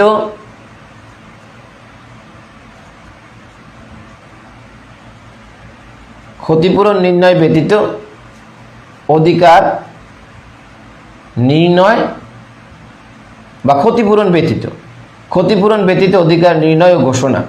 তাহলে অধিকার নির্ণয় এবং ঘোষণার মাধ্যমে সুনির্দিষ্ট প্রতিকার মঞ্জুর করা যায়, যে বিষয়গুলো মূলত হচ্ছে এই যে দলিল সংশোধন, চুক্তি রদ, দলিল বাতিল, ঘোষণা, এই বিষয়গুলো নিয়ে কথা বলেছে। অর্থাৎ সেকশন 31 থেকে সেকশন 43 পর্যন্ত যে প্রতিকারগুলো আছে সেটি এই উপায়ে প্রদান করা হয়। আর পঞ্চম যে উপায়টা আছে, পঞ্চম উপায়টা আমরা এই পাশে লিখি, তো যে বিষয়টা বলেছে সেই বিষয়টা বলেছে রিসিভার। তাহলে এই যে 5টা উপায় দেখলাম, এই 5টা উপায়ের মাধ্যমে সুনির্দিষ্ট প্রতিকার মঞ্জুর করা যায়। তাহলে সুনির্দিষ্ট প্রতিকার মঞ্জুরের উপায় কয়টা? সুনির্দিষ্ট প্রতিকার মঞ্জুরের উপায় হচ্ছে 5টা। সুনির্দিষ্ট প্রতিকার কয়টা? 8টা। এই 8টা প্রতিকার কয়ভাবে মঞ্জুর করা যায়? 5 ভাবে। তাহলে দেখেন, তাহলে কোন প্রতিকার কিভাবে? আমি যদি বলি সম্পত্তির দখল পুনরুদ্ধার সুনির্দিষ্ট প্রতিকার আইনের 5-এর কত সাবসেকশন অনুযায়ী আমরা কার্যকর করব বা মঞ্জুর করা যায়। চুক্তি কার্যকরের যে প্রতিকার আছে বা চুক্তি কার্যকরের যে সুনির্দিষ্ট প্রতিকার আছে এটা কোন উপায়ে কার্যকর করবে? কত ধারার উপায় অনুযায়ী। দলিল সংশোধনের যে কত ধারার উপায় অনুযায়ী। চুক্তি রদ, দলিল বাতিল, ঘোষণা কত ধারা অনুযায়ী। রিসিভার কত ধারা অনুযায়ী। যেগুলো আপনারা সবাই জানেন। তাহলে যে বিষয়টা বললাম, এই যে কনসেপ্টগুলো আছে, এই কনসেপ্টগুলো যদি আপনি মাথায় রাখতে পারেন বা এই কনসেপ্টগুলো যদি আপনি, এই 2টা কনসেপ্ট, তাহলে সুনির্দিষ্ট প্রতিকার আইনের কিন্তু একদম যে A to Z এর সম্পর্কে একটা টোটাল আইডিয়া আপনি পেয়ে গেলেন, যে সম্পত্তি দখল পুনরুদ্ধার কত ধারায় আছে এবং এটাকে কোন উপায়ে মঞ্জুর করা যায়। চুক্তি কার্যকর কত ধারায় আছে, কি উপায়ে মঞ্জুর করা যায়। দলিল সংশোধন, চুক্তি রদ, দলিল বাতিল, ঘোষণা কি উপায়ে মঞ্জুর করা যায়, কত ধারায় আছে। আচ্ছা, এরপর আমরা দেখছি যে এই রিসিভারের যে বিষয়টা আছে এটা কত ধারা অনুযায়ী মঞ্জুর করা যায় বা কোন উপায়ে মঞ্জুর করা যায়। আশা করি এতটুকুন বুঝেছেন। এতটুকুন নিয়ে যদি কোনো কোশ্চেন থাকে দ্রুত জানাতে হবে। যদি কোনো কোশ্চেন না থাকে তাহলে আমরা সামনে অগ্রসর হব। আবারও বলবো, আপনারা যারা আমাদের সাথে যুক্ত, আজকের ক্লাসটায় যুক্ত হয়েছেন তাদেরকে সবাইকে অসংখ্য ধন্যবাদ। যারা ক্লাসটা শেয়ার দিয়েছেন তাদেরকে স্পেশাল থ্যাঙ্কস। যারা শেয়ার দেন নাই এখনো, দ্রুত শেয়ার দিয়ে দিবেন। আপনাদের শেয়ার দিয়ে দিলে একটা নোট জিতে নেওয়ার সুযোগ রয়েছে। তো দ্রুত শেয়ার দিয়ে দিবেন এবং শেয়ার দিয়ে ডান লিখবেন। আর আপনারা যারা আমাদের সাথে যুক্ত হতে চান, উপরোক্ত নাম্বারে অথবা ব্যক্তিগতভাবে জুরিস্ট একাডেমির আইডিতে অথবা এই আইডিতে ইনবক্সে নক দেবেন। ওকে, তাহলে এখন আমরা একটু মূল আলোচনায় যাই। মূল আলোচনাটা হচ্ছে, আমরা এর বাইরে কিছু কথা বলি যে কথাগুলো এর সাথে একটু রিলেভেন্ট। এখন দেখেন, 5 ধারায় উপায় বলা 5টা, খুব সহজ। 5 ধারা 5। এখন এই 5 ধারায় আদেশমূলক এবং নিষেধমূলক কয়টা উপায় আছে? তাহলে 5 ধারায় 4টা উপায় হচ্ছে আদেশমূলক আর একটা উপায় হচ্ছে নিষেধমূলক। এই নিষেধমূলক যে উপায়টা আছে এই উপায়টাকে বলা হয় নিরোধমূলক প্রতিকার।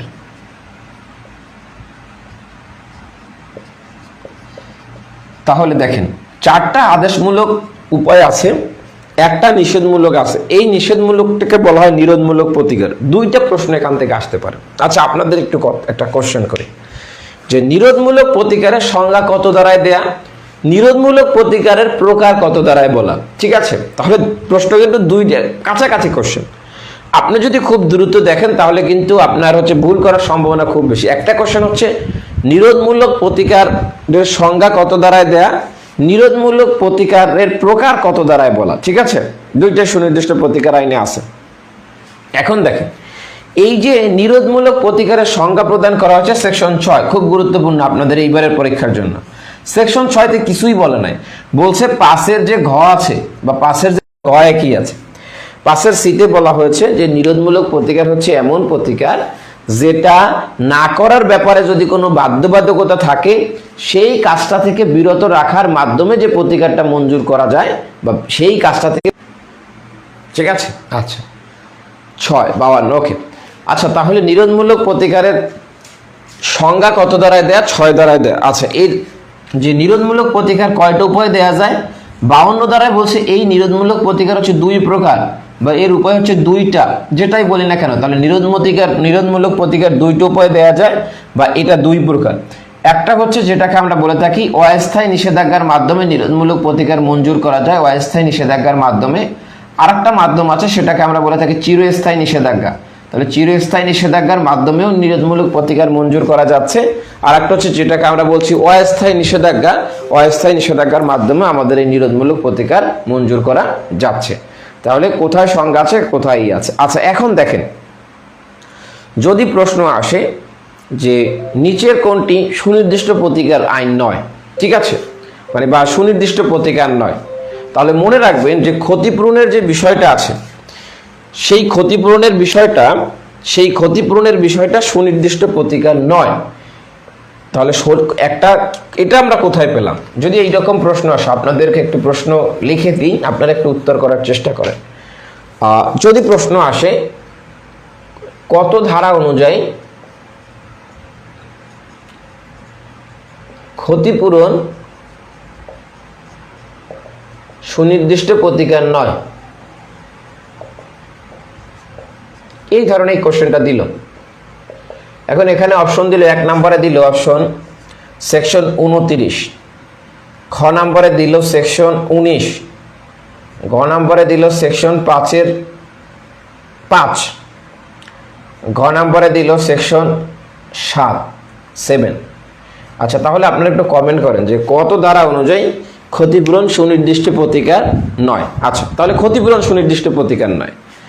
আচ্ছা 7 নিয়ে কথা বলবো, তো এটা বাদ দিই, এটা না লিখে এখানে 12 লিখি, ঠিক আছে। আচ্ছা সেকশন 7 এটা আপনাদের জন্য মোটেও গুরুত্বপূর্ণ না, তারপরে এক কথা একটু বলি, সেটা হচ্ছে দণ্ডমূলক যে আইনগুলো আছে এই আইনগুলোকে স্পেসিফিক রিলিফ বা সুনির্দিষ্ট প্রতিকার আইন অনুযায়ী কার্যকর করা যায় না। যেগুলো দণ্ডমূলক আইনের বিধান আছে তাহলে দেখবেন যে সুনির্দিষ্ট প্রতিকার আইন অনুযায়ী শুধুমাত্র যেগুলো দেওয়ানি ন্যাচারের বিষয় আছে এইগুলোই দেওয়া যায়, দণ্ডমূলক কোনো বিষয় বা ফৌজদারি রিলেটেড কোনো বিষয় এখানে মঞ্জুর করার সুযোগ নাই। আশা করি বুঝতে পেরেছেন। এরপরে আমরা যে কনসেপ্টটা নিয়ে কথা বলবো সেটা হচ্ছে আমরা একটু আলাপ করব যে প্রথম যে সুনির্দিষ্ট প্রতিকারটা দেখেছিলাম, প্রথম সুনির্দিষ্ট প্রতিকারটা কি দেখেছিলাম? প্রথম সুনির্দিষ্ট প্রতিকারটা আমরা দেখেছিলাম 1 নম্বরে দেখেছিলাম সম্পত্তির দখল পুনরুদ্ধার। তাহলে এই সম্পত্তির দখল পুনরুদ্ধার নিয়ে একটু কথা বলি। সম্পত্তির দখল পুনরুদ্ধার নিয়ে আমরা বলেছিলাম যে 2 ধরনের সম্পত্তি আছে। আমাদের যে সুনির্দিষ্ট প্রতিকার আইন আছে এই সুনির্দিষ্ট প্রতিকার আইনে 2 ক্যাটাগরির সম্পত্তি নিয়ে কথা বলেছে। 1 নম্বরে যে সম্পত্তি সেটা বলেছে যে স্থাবর সম্পত্তি, আর একটা নিয়ে কথা বলেছে সেটা হচ্ছে অস্থাবর সম্পত্তি। আচ্ছা আপনারা যারা এখনো শেয়ার দেন না শেয়ার দিয়ে দেবেন, শেয়ার দিয়ে ডান লিখবেন, আপনাদের ফ্রেন্ডদেরকে একটু মেনশন দিবেন। তাহলে এক ধরনের সম্পত্তিকে আমরা বলেছি যে সম্পত্তিটা হবে স্থাবর সম্পত্তি, আর এক ধরনেরও আমরা সম্পত্তি পাই যে সম্পত্তিটাকে বলেছি আমরা এই সম্পত্তিটা হচ্ছে অস্থাবর সম্পত্তি। তাহলে যদি স্থাবর সম্পত্তি হয় সেই স্থাবর সম্পত্তির ক্ষেত্রে সুনির্দিষ্ট প্রতিকার কিভাবে মঞ্জুর করব? যদি অস্থাবর সম্পত্তি হয় সেই অস্থাবর সম্পত্তির দখল পুনরুদ্ধারের ক্ষেত্রে সুনির্দিষ্ট প্রতিকার কিভাবে মঞ্জুর করব, এই কনসেপ্টটা নিয়ে আমরা একটু আলাপ করি বা এই কনসেপ্টটা নিয়ে আমরা একটু দেখার চেষ্টা করি। ওকে,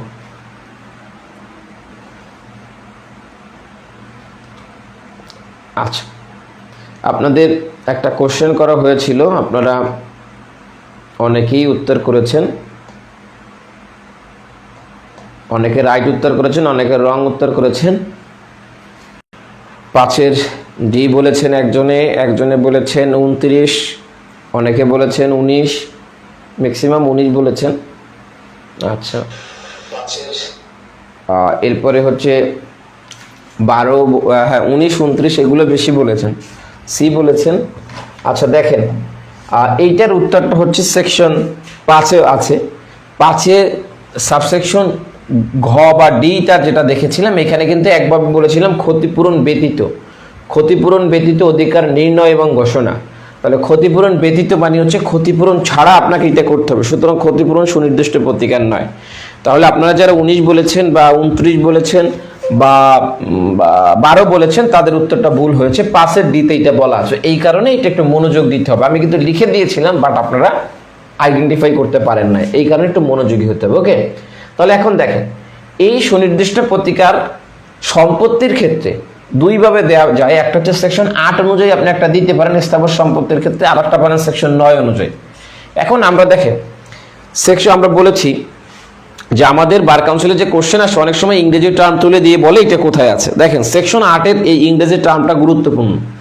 এখানে বলেছে a person entitle to possession of specific immovable property may recover it in the manner of prescribe by the code of civil procedure. তাহলে দেখেন এখানে বলছে a person entitled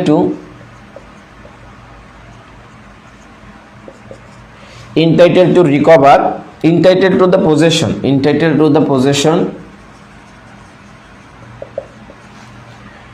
immovable property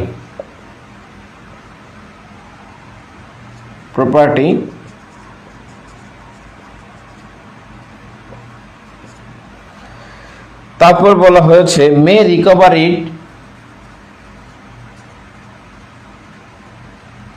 recover it in the manner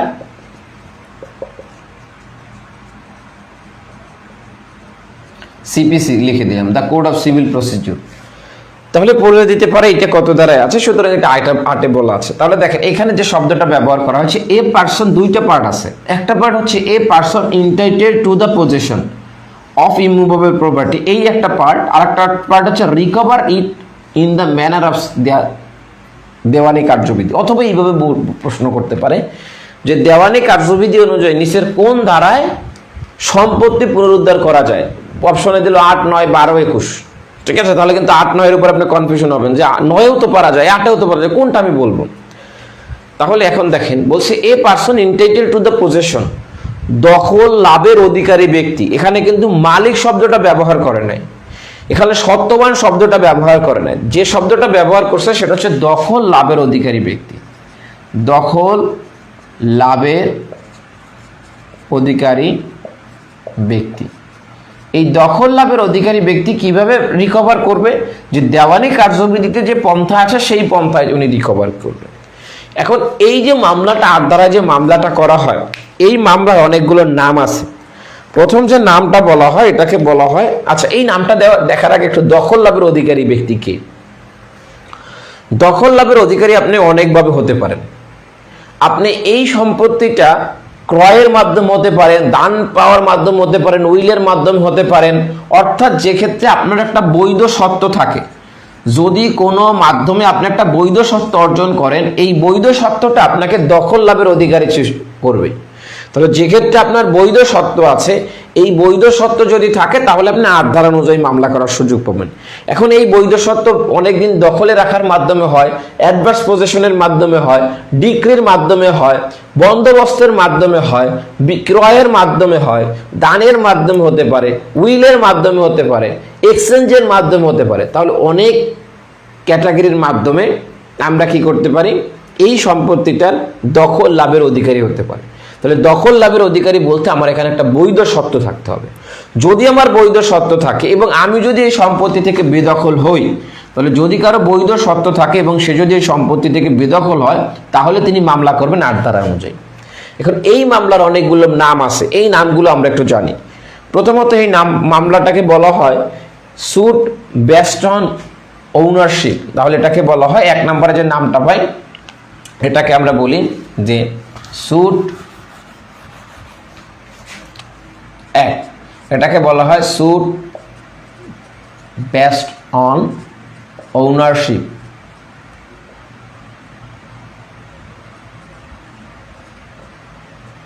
ownership মানে হচ্ছে মালিকানা। তাহলে মালিকানার ভিত্তিতে যে মামলা এটা বলা হয়, এটাকে আবার বলা হয় টাইটেল স্যুট। এটাও বলা হয়, এটার আর একটা নাম আছে টাইটেল স্যুট। এটার আর একটা নাম আছে, এটাকে বলা হয় মালিকানার ভিত্তিতে উচ্ছেদের মামলা বলা হয়। এটাকে বলা হয় ejectment on basis of title. Ejectment on basis of title, অর্থাৎ এটাকে বলছে যে সত্ত্বের ভিত্তিতে বা টাইটেলের ভিত্তিতে উচ্ছেদের মামলা, এটাও বলা হয়। তাহলে এই মামলা তিনটা নামই আমরা পাই, suit based on ownership, title suit, ejectment on basis of title. যে নামই আসুক না কেন এটা ৮ ধারার মামলা। আচ্ছা, এখন এই যে ৮ ধারার মামলাটা আপনি করতে চাচ্ছেন, এই ৮ ধারার মামলায় আপনাকে দুইটা বিষয় প্রমাণ করতে হবে। প্রথমত যে বিষয়টা আপনাকে প্রমাণ করতে হবে সেটা হচ্ছে আপনার একটা ভ্যালিড সত্ত্ব আছে। তাহলে আপনাকে কি কি বিষয় প্রমাণ করতে হবে? প্রথম আপনাকে প্রমাণ করতে হবে যে আপনার একটা বৈধ সত্ত্ব আছে এবং আপনি বৈধ সত্ত্ববান হয়েও এই সম্পত্তিটা বেদখল হয়েছে। এখন এই যে বেদখলটা হয়েছে, এই বেদখল হওয়ার পরে আপনার মামলার একটা তামাদি মেয়াদ আছে। এই নির্ধারিত তামাদি মেয়াদের মধ্যে আপনাকে মামলা করতে হবে। এই তামাদি মেয়াদটা বলেছে আমাদের যে তামাদি আইন আছে, সেই তামাদি আইনের আর্টিকেল ১৪২ এবং ১৪৪ এইখানে বলেছে এই তামাদি মেয়াদটা হচ্ছে ১২ বছর। তাহলে আপনি যদি ১২ বছরের মধ্যে কোনো সম্পত্তি থেকে বেদখল হন, তাহলে আপনি এই ৮ ধারা অনুযায়ী মামলা করতে পারবেন যদি আপনার বৈধ সত্ত্ব থাকে। ঠিক আছে? তাহলে এই যে মামলার ক্ষেত্রে, এই মামলার ক্ষেত্রে শুধুমাত্র দেখার বিষয়বস্তু হচ্ছে যে আপনার বৈধ সত্ত্ব আছে কিনা, আপনি বেদখল হয়েছেন কিনা।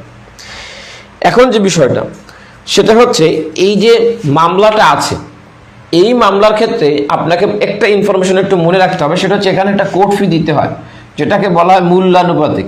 তাহলে এই মামলা করার ক্ষেত্রে আপনাকে একটা মূল্যানুপাতিক কোর্ট ফি দিতে হবে। আচ্ছা, এখন সেকশন ৮-এ যদি আপনি মামলা করতে চান, আমরা একটা কনসেপ্ট জানি যেটাকে আমরা বলে থাকি খাস দখল। খাস দখলের যে মামলাটা আছে, এই খাস দখলের মামলা সেকশন ৮ অনুযায়ী করা হয়। অর্থাৎ খাস দখল বলা হয় যে সত্ত্ব সাব্যস্ত ক্রমে যদি দখল থাকে, একজন ব্যক্তির সত্ত্ব আছে এবং সেই সম্পত্তিতে দখল আছে, তাহলে এইটাকে বলা হয় খাস দখল। আমার যদি ধরেন এই বাড়িটা আমার, আমি এই বাড়িতে আছি, বসবাস করি, তাহলে এই বাড়িতে আমার কি আছে? খাস দখল আছে। তাহলে যদি কেউ খাস দখলের মামলা করতে চায়, তাহলে তাকেও কত ধারা অনুযায়ী মামলা করতে হবে? ৮ ধারা অনুযায়ী মামলা করতে হবে। সেকশন ৮ থেকে এই ইনফরমেশনগুলো জানলেই চলবে, কে মামলা করতে পারে, কোন অনুযায়ী এটাকে কার্যকর করা যায়, তামাদি মেয়াদ কতদিন, এই নামগুলোর নাম কি, এবং হচ্ছে এইটার ক্ষেত্রে কি প্রযোজ্য, এইগুলো জানলেই চলবে। সেকশন ৮ নিয়ে কোনো কোশ্চেন আছে কিনা? যদি কোশ্চেন না থাকে তাহলে আমরা আরেকটা উপায় দেখব, যে বা আরেকটা মামলা করার পদ্ধতি দেখব, যেটাকে আমরা বলে থাকি সেকশন ৯ অনুযায়ী আমরা মামলা করতে পারি। দেখেন, সেকশন ৯-এর ক্ষেত্রে যে বিষয়টা আমাদের জানতে হবে, কোনো কোশ্চেন আছে কিনা। আপনারা যারা যুক্ত হয়েছেন পরে ক্লাসটা শেয়ার দিয়ে ডাউন লিখে আমাদের স্পেশাল নোট জেতার সুযোগ আছে। আপনারা যারা আমাদের সাথে 40 ডেজের প্যাকেজে যুক্ত হতে চান, তারা হচ্ছে উপরের নাম্বারে যোগাযোগ করবেন। ৮42-এ আমরা 42 যখন পড়বো তখন এটার সাথে মিলিয়ে আমরা একটু আলাপ করবো। আপাতত 8 পড়ছে, আপাতত 8 থাকি, ঠিক আছে? 42টা আমরা যখন পড়বো তখন দেখবো কখন 8 লাগবে, কখন 8 লাগবে না, ঠিক আছে? সব 42-এর সবসময় 42-এর ক্ষেত্রে সবসময় 8 লাগে না, 42 পড়ার সময় দেখবো। আচ্ছা, এখন দেখেন সেকশন 9-এর ক্ষেত্রে যে বিষয়টা বলা হয়েছে, এখানে বলা হয়েছে এই মামলাটাকে শুধুমাত্র বলা হয় স্যুট বেসড অন পজেশন, বা এটাকে বলা হয় পজেশনের স্যুট পজেশন। অর্থাৎ দখলের ভিত্তিতে আপনি যে মামলাটা করেন, এই মামলাটা হয় শুধুমাত্র 9 ধারায়। তাহলে এই মামলা করতে হলে আপনাকে প্রথম কিছু এখানে বিষয় বলেছে। প্রথম বলেছে যে একজন ব্যক্তি, তিনি হচ্ছেন দখলদার, এই দখলদার ব্যক্তি বেদখল হবেন। তাহলে যিনি দখলদার আছেন তিনি বেদখল হবেন। এই বেদখল হওয়ার ওয়ে কি? বলছে তিনি তার সম্মতি ব্যতীত বেদখল হবেন, সম্মতি ছাড়া।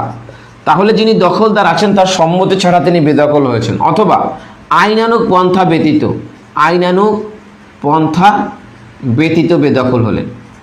তাহলে যিনি দখলদার আছেন এই দখলদার যদি তার সম্মতি ছাড়া বেদখল হয় অথবা আইনানুগ পন্থা ব্যতীত বেদখল হয়, বেআইনিভাবে বেদখল হয়, তখন তিনি যে ইনস্ট্যান্ট যে প্রতিকারটা পাইতে পারেন, সাথে সাথে যে প্রতিকারটা চাইতে পারেন, সেটা হচ্ছে তিনি 9 ধারায় একটা প্রতিকার চাইতে পারেন, অর্থাৎ তিনি 9 ধারা অনুযায়ী দখল পুনরুদ্ধারের মামলা তিনি করতে পারেন।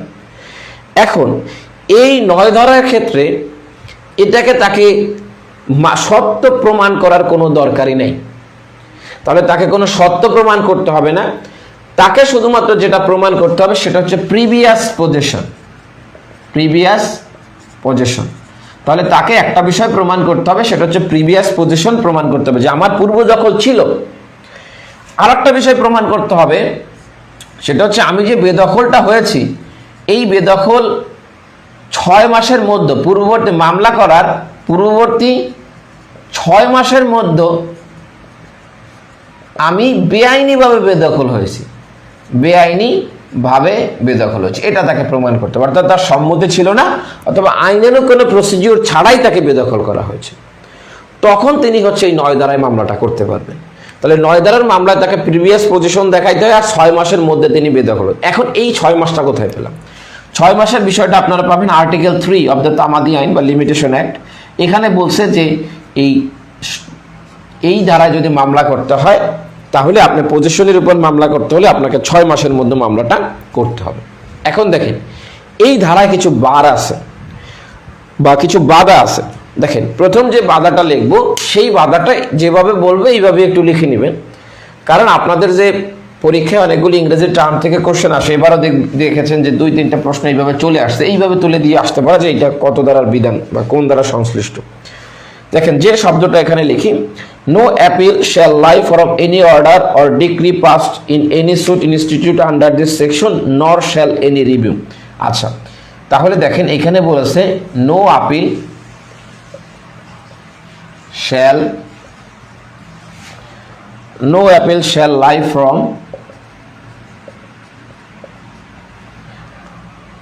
any order or decree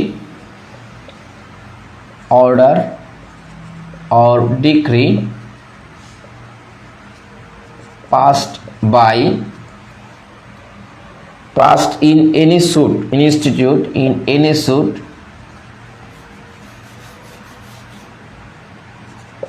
institute under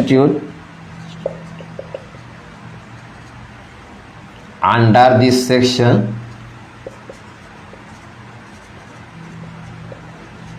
এরপর বলছে not shall any review, not shall any review. তাহলে এইভাবে দিয়ে বলতে পারে যে এইটা কোন ধারার বিধান আছে। তাহলে আপনি যদি মোটামুটি একটু ইংরেজি সম্পর্কে আইডিয়া না থাকে তাহলে কিন্তু ভ্যাবাচাকা খেয়ে যাবেন। তাহলে দেখেন এখানে বলছে নো অ্যাপিল শ্যাল লাই, আপিলও চলবে না, রিভিউও চলবে না। তাহলে 9 ধারার একটা বাধা হচ্ছে এইটা আপিলও করা যায় না, এখানে আপিল চলে না, আবার এখানে কি চলে না, রিভিউ চলে না। তাহলে 9 ধারার প্রতিকারটা কি? 9 ধারার প্রতিকার হচ্ছে এইটার ক্ষেত্রে প্রতিকার হচ্ছে আপনার রিভিশন।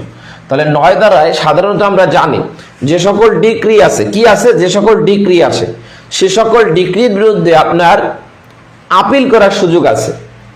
তাহলে এখানে দেখেন বলেছে যে বিষয়টা সেটা হচ্ছে ডিক্রির কথা স্পেসিফিক্যালি উল্লেখ করছে, অর্ডারের কথা উল্লেখ করছে যে অর্ডারের ক্ষেত্রেও চলবে না, ডিক্রির ক্ষেত্রেও চলবে না। তাহলে 9 ধারা ডিক্রির ক্ষেত্রে আপিল চলে না, রিভিউ চলবে না, রিভিশন চলবে।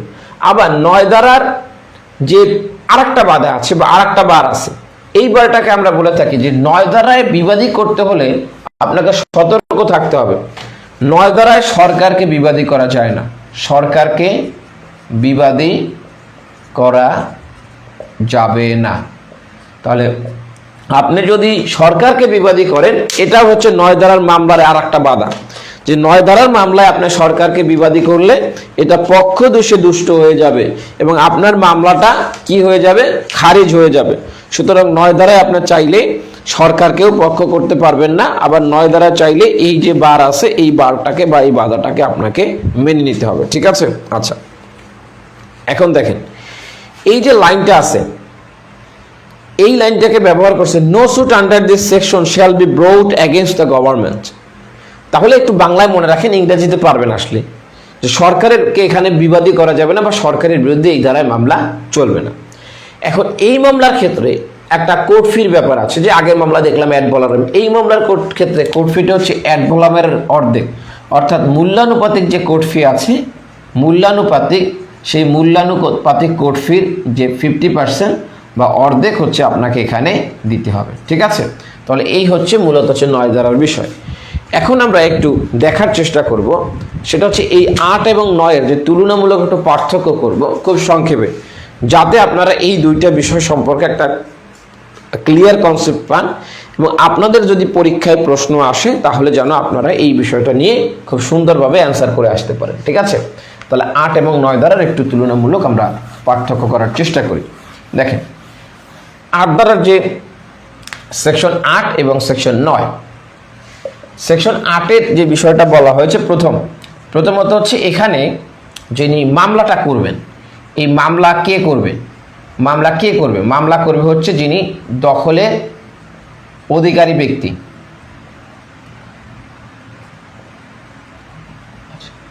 যিনি দখলের অধিকারী ব্যক্তি।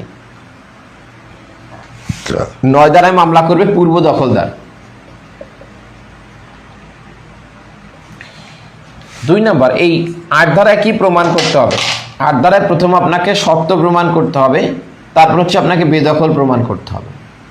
9 ধারায় আপনাকে প্রমাণ করতে হবে পূর্ব দখল ও বেদখল।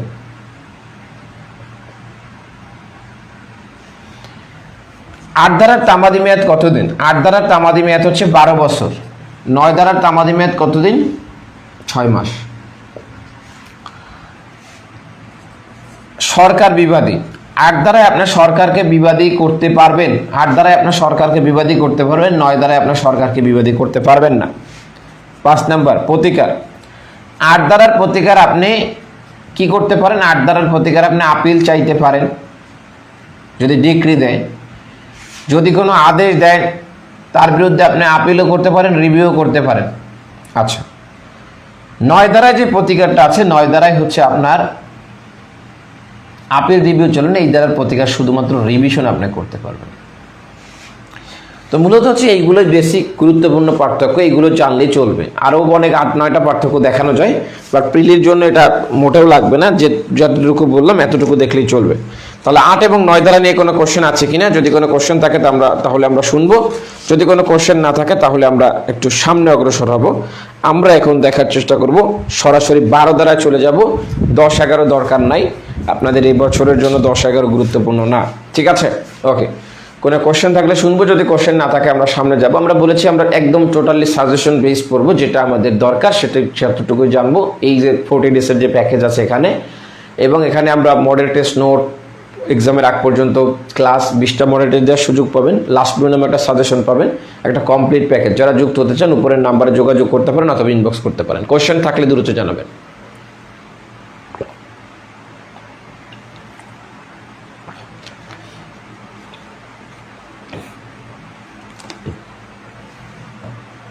আচ্ছা, আমার মনে হয় আপনারা বুঝতে পেরেছেন।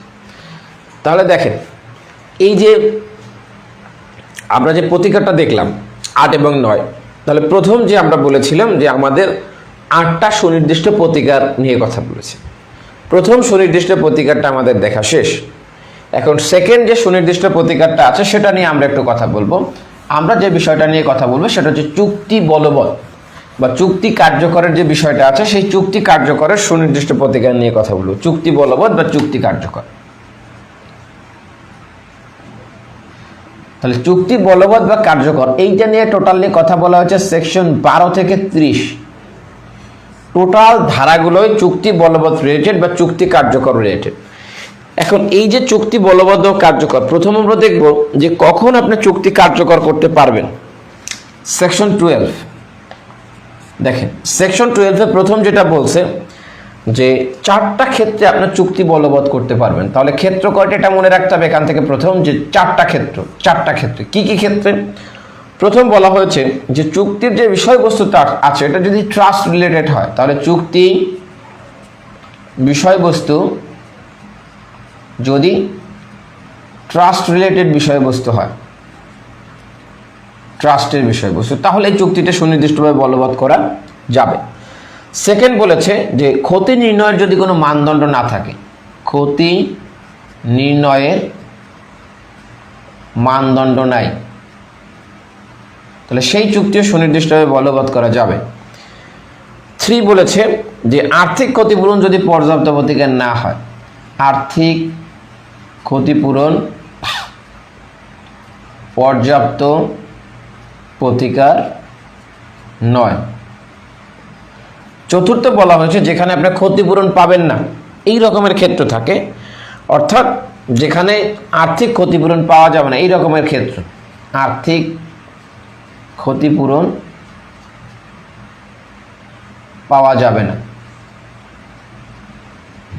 এই যে 4টা ক্ষেত্রে বললাম, এই 4টা ক্ষেত্রে হচ্ছে আপনি চুক্তি বলবৎ পেতে পারেন। আচ্ছা, এখন এই যে 4টা ক্ষেত্র বললাম, এগুলোর প্রথমটা তো ট্রাস্ট রিলেটেড বিষয়, সেকেন্ডটা একটু উদাহরণ দিই। ক্ষতি নির্ণয়ের মানদণ্ড নাই, যে বিষয়বস্তুগুলো অতি দুর্লভ এবং যে বিষয়বস্তুগুলো হচ্ছে আপনার সচরাচর পাওয়া যায় না, অনেক প্রাচীন, এই বিষয়বস্তুগুলোর আর্থিক ক্ষতি নির্ণয়ের কোনো মানদণ্ড পাওয়া যায় না। যেমন আপনি মোনালিসার যে ছবি, এই ছবিতে যদি আপনার কোনো আর্থিক ক্ষতিপূরণ দিয়ে এটাকে নির্ধারণ করতে পারবেন? বা মোনালিসার একটা ছবি আছে, এটা হারাই গেছে, এটা পারবেন না। আপনি হচ্ছে যে চাইনিজ পুরাতন কারুকার্য করা জিনিস পাইলেন, এগুলো আপনি হচ্ছে ক্ষতিপূরণ নির্ধারণ করা যায় না, বা ক্ষতি দিয়ে এটার ক্ষতিটা নির্ধারণ করার সুযোগ নাই। আর্থিক ক্ষতিপূরণ পর্যাপ্ত প্রতিকার নয়। আর্থিক ক্ষতিপূরণ পর্যাপ্ত প্রতিকার নয় কখন হয়? যেমন আপনার যদি সম্পত্তি হয়, স্পেসিফিক্যালি সেকশন 12 এটা একটু এভাবেই বলেছে যে the contract of the breach of contract of immovable property can not be adequately remedy by compensation. তাহলে যদি স্থাবর সম্পত্তি হয়, যদি স্থাবর সম্পত্তির হয়, তাহলে এই স্থাবর সম্পত্তির যে ক্ষতি হয়, এই ক্ষতিটা আর্থিক ক্ষতিপূরণ পর্যাপ্ত নয়। তাহলে এই স্থাবর সম্পত্তির ক্ষতি মানে স্থাবর সম্পত্তির চুক্তির ক্ষেত্রে আর্থিক ক্ষতিপূরণ পর্যাপ্ত প্রতিকার নয়। আবার যে সকল দুর্লভ বস্তু যেগুলো সচরাচর পাওয়া যায় না, এই সকল দুর্লভ বস্তু আর্থিক ক্ষতিপূরণ পর্যাপ্ত হয় না। এরপর দেখেন আর্থিক ক্ষতিপূরণ যেখানে পাওয়া যাবে না, যেমন একটা সুযোগ তৈরি হলো যে এই ব্যক্তির কাছ থেকে এই চুক্তিটা যদি বলবৎ না করা হয়, তাহলে এই চুক্তির যে বিষয়বস্তুটা আছে, আমি এই বিষয়বস্তুর বাইরে যে আদালত আর্থিক ক্ষতিপূরণ মঞ্জুর করবে, এই মঞ্জুর করার সুযোগ থাকে না। যেমন আপনার সাথে রহিমের একটা জমি বিক্রির চুক্তি হলো, ইন দ্য মিন টাইম তার বিরুদ্ধে একটা মামলা চলতেছে, এই মামলাটা হচ্ছে তাকে দেউলিয়া ঘোষণার মামলা। এখন আপনি যদি এই চুক্তিটা, তিনি দেউলিয়া ঘোষণা অলরেডি হয়ে গেছে বা হওয়ার একটা পর্যায়ে আছে, যদি আপনি এই জমিটা বুঝাইয়ে না দেন, ফর এক্সাম্পল জমি অন্য কিছু হতে পারে, এই সম্পত্তিটার চুক্তিটা যদি বলবৎ না করেন, তাহলে তিনি দেউলিয়া হয়ে যাবেন এবং এইটা হচ্ছে তার যারা দেনাদার আছেন তারা বাগবাটোয়ারা করে নিয়ে যাবে। তাহলে এই রকমের সম্ভাবনার ক্ষেত্রে আর্থিক ক্ষতিপূরণ তো তার কাছ থেকে আদায় করার সুযোগ নেই, কারণ তার সময় সহায় সম্বল কিছু নেই, ব্যাংকক্রাফট। তাহলে এই চুক্তিটা তখন কার্যকর করাটা আবশ্যক হয়ে দাঁড়ায়। তাহলে এই যে 4টা ক্ষেত্রে বললাম, এই 4টা ক্ষেত্রে আপনার যদি কোনো চুক্তি হয় 4টা ক্ষেত্রের বিষয় নিয়ে, বা একটা চুক্তির বিষয়বস্তুতে যদি এই 4টা কারণের যে কোনো একটা কারণ উদ্ভব হয়, তাহলে আদালত কি করতে পারে? এই চুক্তিটা সেকশন 12 দ্বারা অনুযায়ী বলবৎ করতে পারে। আচ্ছা, এখন এর পাশাপাশি সেকশন 21 একটু দেখব, দেখার পরে দুইটার সাথে একটু রিলেভেন্স করব বা একটা এক্সাম্পল দেখব, তাহলে কনসেপ্টটা আরো ক্লিয়ার হবে। সেকশন 21-এ বলেছে কোন চুক্তিগুলো বলবৎ করা যায় না।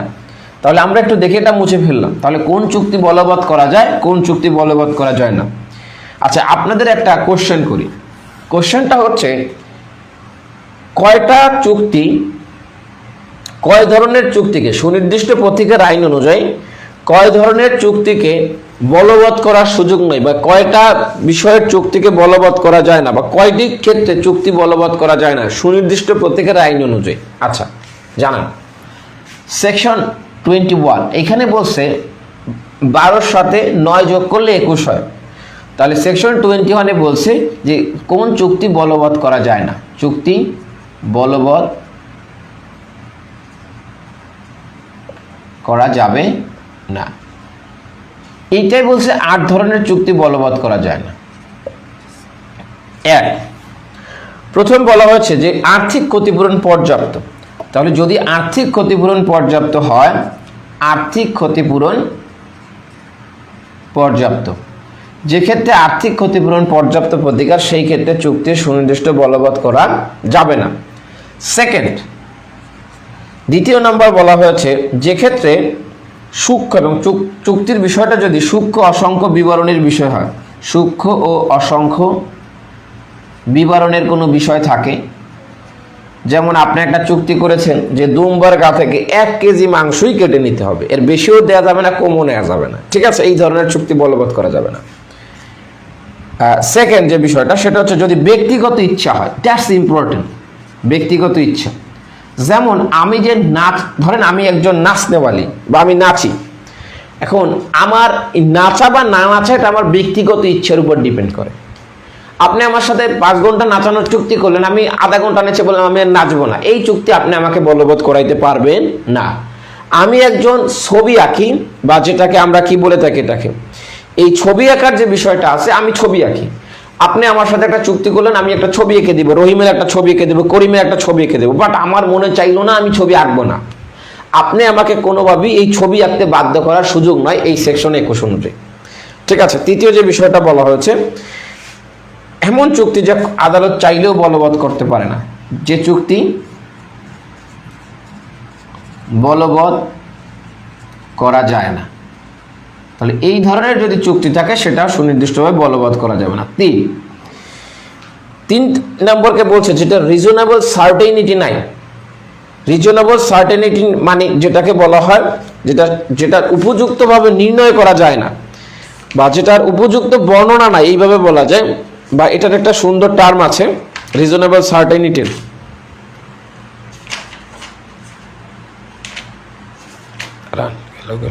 আচ্ছা, তাহলে এখানে যে ইংরেজি টার্মটা ব্যবহার করেছে সে রিজনেবল, যুক্তিসঙ্গত নিশ্চয়তা। তাহলে যেটাকে বলা হয় রিজনেবল সার্টেনিটি নাই, রিজনেবল সার্টেনিটি,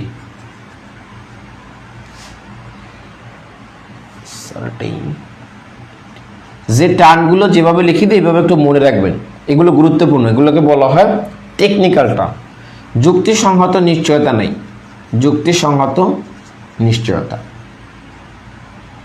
একজন আম বিক্রেতা, তিনি অনেক ক্যাটাগরির আম বিক্রি করেন, তাহলে তিনি যদি অনেক ক্যাটাগরির আম বিক্রি করেন, আমি তার কাছে বললাম যে আমাকে 10 কেজি আম দিবেন, এই চুক্তির কোনো রিজনেবল সার্টেনিটি নেই। কেন নাই? কারণ আমি যদি চুক্তি বলবৎ করতে চাই, আমাকে বলবে যে আরে ভাই আপনি কোন আম কিনতে চাইছেন, তাই তো বলেন নাই। তাহলে একটা চুক্তির রিজনেবল সার্টেনিটি থাকা লাগবে, যুক্তিসঙ্গত নিশ্চয়তা থাকা লাগবে যে এই আম আমি চাই। আমি একজন ব্যক্তি আছে, তার সাথে আমি চুক্তি করলাম যে মাটি কাটবে তিনি, তাহলে আমি বললাম যে তুমি শুধু মাটি কাটবা, তাহলে কোথার মাটি কাটবো, কি মাটি কাটবো, এইটা আমি কিছু বলি নাই, তাহলে এটারও কি নাই, রিজনেবল সার্টেনিটি নাই। তাহলে যে বিষয়টা সেটা হচ্ছে একটা চুক্তির রিজনেবল সার্টেনিটি লাগবে, যুক্তিসঙ্গত নিশ্চয়তা থাকতে হবে। এরপর যে বিষয়টা সেটা হচ্ছে 4, যে চুক্তি ন্যাচারি বাতিলযোগ্য। তাহলে যে চুক্তিটা হচ্ছে বাতিলযোগ্য চুক্তি, তাহলে যে চুক্তিটা বাতিলযোগ্য সেই চুক্তিটাও কার্যকর করা যায় না। 5 নম্বরে বলা হয়েছে যে ট্রাস্টি যিনি আছেন তিনি যদি ট্রাস্টের ক্ষমতার বাইরে গিয়ে কোনো চুক্তি করে, তাহলে ট্রাস্টি তার ক্ষমতা যেটা দেওয়া হয়েছে এটার বাইরে গিয়ে যদি চুক্তি করে, তাহলে এই চুক্তিও সুনির্দিষ্টভাবে বলবৎ করা যাবে না। 6 নম্বরে বলা হয়েছে যে কোম্পানির যারা উদ্যোক্তা আছেন, এই উদ্যোক্তাগণ যদি তার ক্ষমতার বাইরে গিয়ে চুক্তি করেন, সেটাও বলবৎ করা যাবে না। 7ম যে বিষয়টা বলা হয়েছে সেটা হচ্ছে এমন চুক্তি যেটা বাস্তবায়ন করতে ক্রমাগত 3 বছরের বেশি কাজ করতে হয়। এটা ইম্পর্টেন্ট, কত বছর, এটা ইম্পর্টেন্ট আপনাদের জন্য, কাজ করতে হয়, সেই চুক্তি সুনির্দিষ্টভাবে বলবৎ করা যায় না।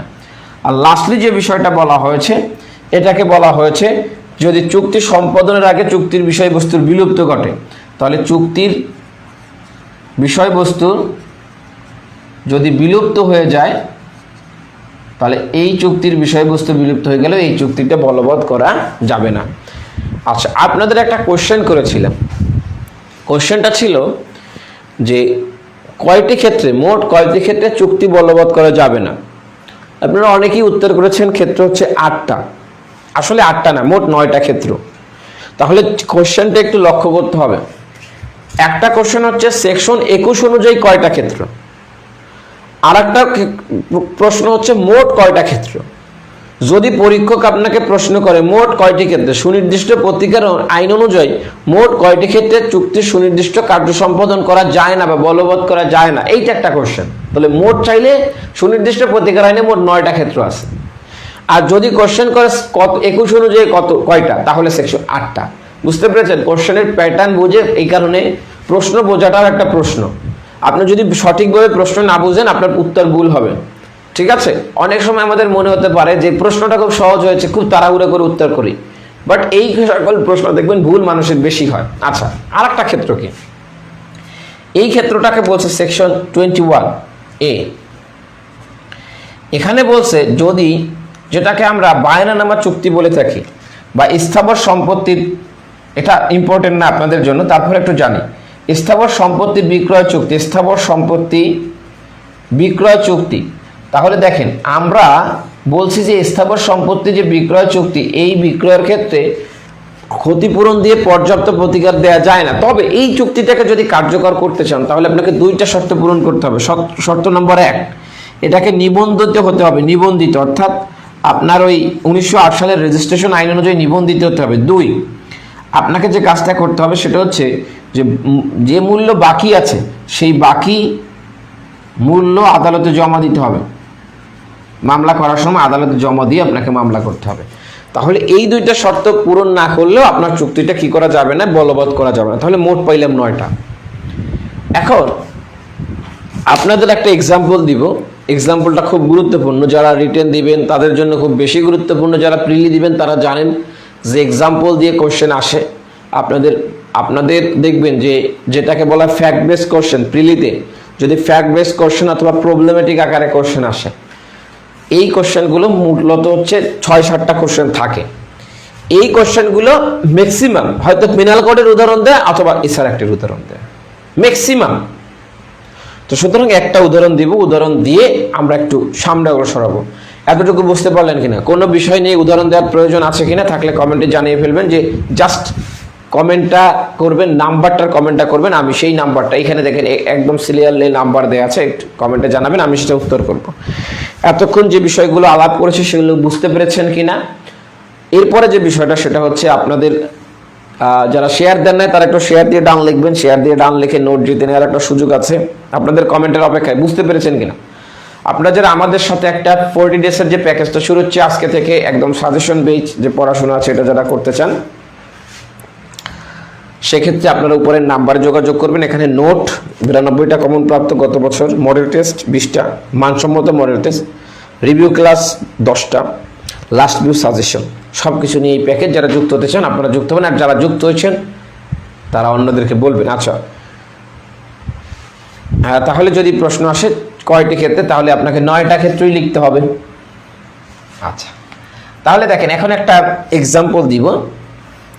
এক্সাম্পলটা হচ্ছে, এই এক্সাম্পলটা হুবহু বই থেকে নেওয়া, মনোযোগী হতে হবে। এ নামক একজন ব্যক্তি আছে আর বি নামক একজন ব্যক্তি আছে। এই এ নামক যে ব্যক্তি আছে তিনি একজন এটাকে কি বলে, যিনি ছবি টবি আঁকে, এটাকে কি বলে? আচ্ছা, এটাকে ধরেন এটা ছবি আঁকে, তিনি ছবি আঁকে, এটা ভালো কি জানি নাম আছে, ছবি আঁকে, একজন শিল্পী, তিনি একজন শিল্পী, যে শিল্পী হচ্ছে ছবি আঁকে। আর বি নামক যে ব্যক্তি আছে তিনি হচ্ছে এর সাথে একটা চুক্তি করলেন। চুক্তি করে বললেন যে তুমি আমার একটা ছবি এঁকে দিবে, আমার ছবি আঁকবে, এই ছবি আঁকার কারণে তোমাকে আমি 5,000 টাকা দেব, 5,000 টাকা দেব। এখন একটা ছবি এঁকেছে বীর, কি করছে, বীর ছবি আঁকছে,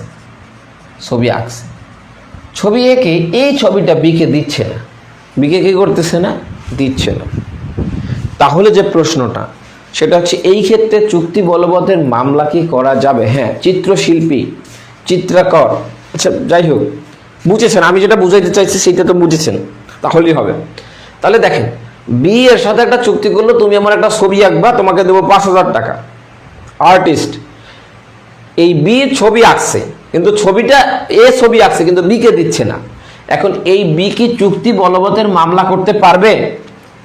আমরা চুক্তি বলবতের 4টা দেখেছিলাম, যেখানে ট্রাস্টের বিষয় হয়, ক্ষতিপূরণ পাওয়ার সম্ভব মানে ক্ষতি নির্ণয় করা যায় না, ক্ষতিপূরণ পাবে না, অথবা ক্ষতিপূরণ পর্যাপ্ত প্রতিকার নয়। এগুলোর মধ্যে পড়ে নাকি 21-এর মধ্যে পড়ে? দ্রুত জানান, পাবে কি পাবে না? এখানে কি চুক্তি বলবৎ করা যাবে কি যাবে না? এরপরে আমি আপনাদের উত্তর করবো। হ্যাঁ হ্যাঁ বুঝছি যে ওনাকে ওইটাই বলে, আপনারা যেটা বলতে চাচ্ছেন ওইটাই বলে, সমস্যা নেই, বলেন।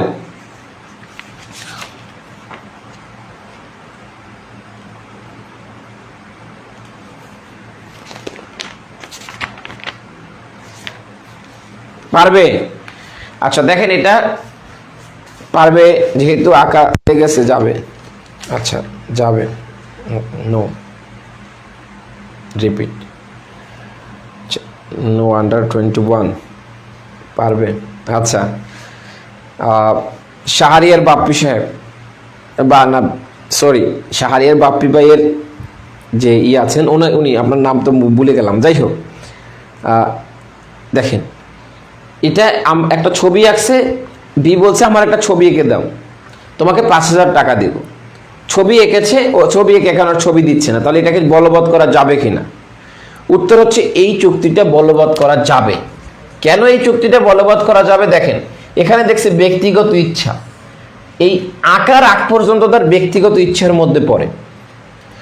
যখন তিনি এঁকে ফেলেছেন, এঁকে ফেলানোর পরে এই চুক্তিটা বলবৎ করা যায়। এই চুক্তিটা কেন বলবৎ করা যায়? এই চুক্তিটা বলবৎ করা যায় সেকশন 12 সাবসেকশন 3 অনুযায়ী, সি অনুযায়ী। এবং এই এক্সাম্পলটা হুবহু আপনারা এই গয়ের উপদ্বারা এই উদাহরণটা পেয়ে যাবেন, ঠিক আছে? তাহলে আশা করি জিনিসটা বুঝতে পেরেছেন যে এই চুক্তিটা বলবৎ করা যাবে। কেন যাবে? কারণ তিনি ছবি আর আঁকার আগ পর্যন্ত তিনি কি করতেন, তার ব্যক্তিগত ইচ্ছার প্রসঙ্গটা ছিল। যখন তিনি এঁকে ফেলেছেন, এখন এই চুক্তিটা বলবৎ করা যাবে সেকশন 12 সাবসেকশন 3 অনুযায়ী। এবং হচ্ছে এটা এই হুবহু এক্সাম্পলটা এখান থেকেই নেয়, ঠিক আছে? আচ্ছা আর একটা, যেহেতু চুক্তির বিষয় এখান থেকে প্রবলেম আসতে পারে প্রিলিতে, রিটেনে। আর একটা বিষয় আমরা একটু দেখি। বিষয়টা হচ্ছে একজন ব্যক্তি এই রেলওয়ে শেয়ার বিক্রয় করতে চাচ্ছে, রেলওয়ে শেয়ার বিক্রির চুক্তি করো, রেলওয়ের শেয়ার বিক্রি। এই রেলওয়ে শেয়ার বিক্রির চুক্তি করেও তিনি অস্বীকার করতেছেন, তিনি এই চুক্তি কার্যকর করছেন না। এখন এই চুক্তি কার্যকর করার কি মামলা করা যাবে? রেলওয়ে শেয়ার বিক্রি, তাহলে এটা দেখেন 12-4টার বিষয় বুঝতে পরে কিনা, ট্রাস্টের বিষয়ের অন্তর্ভুক্ত কিনা, ক্ষতিপূরণ পর্যাপ্ত প্রতিকার কিনা, ক্ষতিপূরণ নির্ণয় করা যাচ্ছে কিনা, আর একটা হচ্ছে ক্ষতিপূরণ পাওয়ার সম্ভাবনা নাই এমন ক্ষেত্র আছে কিনা, এগুলোর মধ্যে পড়ে কিনা। দেখেন রেলওয়ের শেয়ার বিক্রি করতে চাচ্ছে, এটা নিয়ে চুক্তি করছে, কিন্তু এই শেয়ারটা তিনি বিক্রি করছেন না। তাহলে এই চুক্তিটা কি বলবৎ করা যাবে কিনা? কোশ্চেন না বুঝলে কিওয়ার্ড লিখবেন, কিওয়ার্ড লিখলে আমি আবার কোশ্চেন রিপিট করব।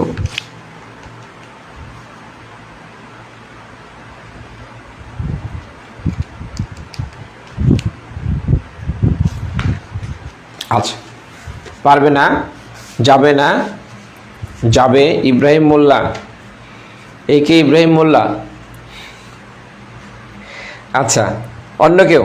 কিওয়ার্ড হচ্ছে আপনি একটা রেলওয়ের শেয়ার বিক্রি করছেন, রেলওয়ের শেয়ার। তাহলে রেলওয়ের শেয়ার বিক্রি করার চুক্তি করেছেন, কিন্তু আপনি রেলওয়ের এই শেয়ারগুলো দিচ্ছেন না, বিক্রি করছেন না, তাহলে যাবে কি যাবে না? না যাবে, ওকে। আচ্ছা এটাও সেকশন 12 সাবসেকশন 3 অনুযায়ী এখানে একটা ব্যাখ্যা দেওয়া আছে, যে ব্যাখ্যাটা দেওয়া হয়েছে এই রেলওয়ের শেয়ারগুলো নির্দিষ্ট, এবং এই রেলওয়ে শেয়ার সচরাচর পাওয়া যায় না। যেহেতু এই রেলওয়ে শেয়ার সচরাচর পাওয়া যায় না এবং এটা সংখ্যাটা নির্দিষ্ট, এই কারণে সেকশন 12 সাবসেকশন সি অনুযায়ী এই চুক্তিটাও বলবৎ করা যাবে। তাহলে দেখছেন যে মূল বিষয়বস্তু পড়েছেন, কিন্তু এই যে এক্সেপশনাল একটু প্রশ্ন আসলে আর পারবেন না, বুঝতে পেরেছেন? এই কারণে যে বিষয়টা জানতে হবে, যে এটাকে জানতে হবে যে কি, আমার এখানে অনেকগুলো উদাহরণ দেওয়া আছে, আমি কেন এই দুইটাকে আইডেন্টিফাই করেছি। এক্সাম্পল থেকে কোশ্চেন আসলে যেগুলো ব্যতিক্রম আছে সেই ব্যতিক্রম বিষয়বস্তু দিয়ে কোশ্চেন আসে, এবং আপনাকে এক্সেপশনাল বিষয়গুলো বস্তুই জানতে হবে, তাহলে এটাকে এই চুক্তিটাও সুনির্দিষ্টভাবে কার্যকর করা যাবে। কত ধারা অনুযায়ী? 12 সাবসেকশন 3 অনুযায়ী। আচ্ছা, তাহলে আমরা এখন এই চুক্তি বলবতের আর যে যে ধারাগুলো দেখব সেগুলো দেখব। আজকে এখানে ক্লাস শেষ করব। আপনাদের ক্লাস কেমন লাগলো সেটা একটু জানাবেন। আমি যেগুলো পড়িয়েছি সেগুলো বুঝেছেন কিনা আমি একটু শর্ট ব্রিফ দিব। যে বিষয়গুলো পড়িয়েছি আজকে খুব সংক্ষেপে 1-2 মিনিটে আলাপ করব। আপনারা একটু কমেন্টে জানাবেন যে আপনাদের ক্লাস কেমন লেগেছে, সেটা একটু শুনতে চাইবো। যারা এখনো শেয়ার দেন না তারা আজকের ক্লাসটা শেয়ার দিয়ে ডান লিখবেন, আপনাদের ফ্রেন্ডদেরকে মেনশন দিবেন। আমি একটু শর্টলি এই বিষয় নিয়ে কথা বলবো। দেখেন, যে বিষয়টা সেটা হচ্ছে আজকে আমরা সুনির্দিষ্ট প্রতিকার আইনের প্রথম দেখেছি যে এই সুনির্দিষ্ট প্রতিকার আইন কেন এটাকে সুনির্দিষ্ট প্রতিকার আইন বলা হয়, এটা কোন ডক্ট্রিনের উপর বেসিস করে সুনির্দিষ্ট প্রতিকার আইনটা আসলো। এই সুনির্দিষ্ট প্রতিকার আইনটার হিস্টোরিক্যাল ব্যাকগ্রাউন্ডটা দেখেছি, কত সালে এটা তৈরি হলো, কে তৈরি করলো, কে এটাকে তৈরি করলো, কোন আইনের বা কোন লয়ের আন্ডার এটা, মানে কোন লয়ের উপর বেসিস করে এটা তৈরি হলো। এরপর আমরা দেখেছি এই যে সুনির্দিষ্ট প্রতিকার আইন আছে এইটার ধরনটা কেমন, আপনাদের একটু জানাবো। আপনাদের বুঝতে পেরেছেন কিনা, ক্লাসটা কেমন লাগলো, আমরা যে আসলেই বলেছি বুঝে পড়া যায় সেই বিষয়টা বুঝেছেন কিনা। এরপর আমরা বলার চেষ্টা করেছি, দেখার চেষ্টা করেছি সুনির্দিষ্ট প্রতিকার কয়টা। বলেছি 8টা সুনির্দিষ্ট প্রতিকার মনে রাখলে আপনি টোটাল সুনির্দিষ্ট প্রতিকার আইন আপনার মাথার মধ্যে চলে আসবে। তাহলে 8টা সুনির্দিষ্ট প্রতিকার দেখেছি আমরা। প্রথম সুনির্দিষ্ট প্রতিকার দেখেছি সম্পত্তির দখল পুনরুদ্ধার দেখেছি, তারপর আমরা দেখেছি চুক্তি বলবৎকরণ দেখেছি, তারপর আমরা দেখেছি আপনার দলিল সংশোধন দেখেছি, তারপর আমরা দেখেছি চুক্তি রদ দেখেছি, তারপর দেখেছি দলিল বাতিল দেখেছি, তারপর আমরা দেখেছি ঘোষণা, তারপর আমরা দেখেছি আপনার হচ্ছে আরেকটা সুনির্দিষ্ট প্রতিকার আছে রিসিভার নিয়োগ, আর একটা নিরোধমূলক প্রতিকার বা নিষেধাজ্ঞা। এই 8টা সুনির্দিষ্ট প্রতিকার আমরা দেখেছি। কোথায় কোথায় আছে কোনটা, এটা দেখেছি। এই 8টা সুনির্দিষ্ট প্রতিকার কয়টা উপায় মঞ্জুর করা যায়? 5টা উপায়, এটা আমরা দেখেছি কোনটা কিভাবে মঞ্জুর করা যায়। এরপর আমরা দেখেছি যে নিরোধমূলক প্রতিকার কোনটা, বলেছি এটা খুব ইম্পর্টেন্ট আপনাদের পরীক্ষার জন্য। সংখ্যা কত দ্বারা কয়টা উপায় মঞ্জুর করা যায়, কত দ্বারা অনুযায়ী, এটা আমরা দেখেছি।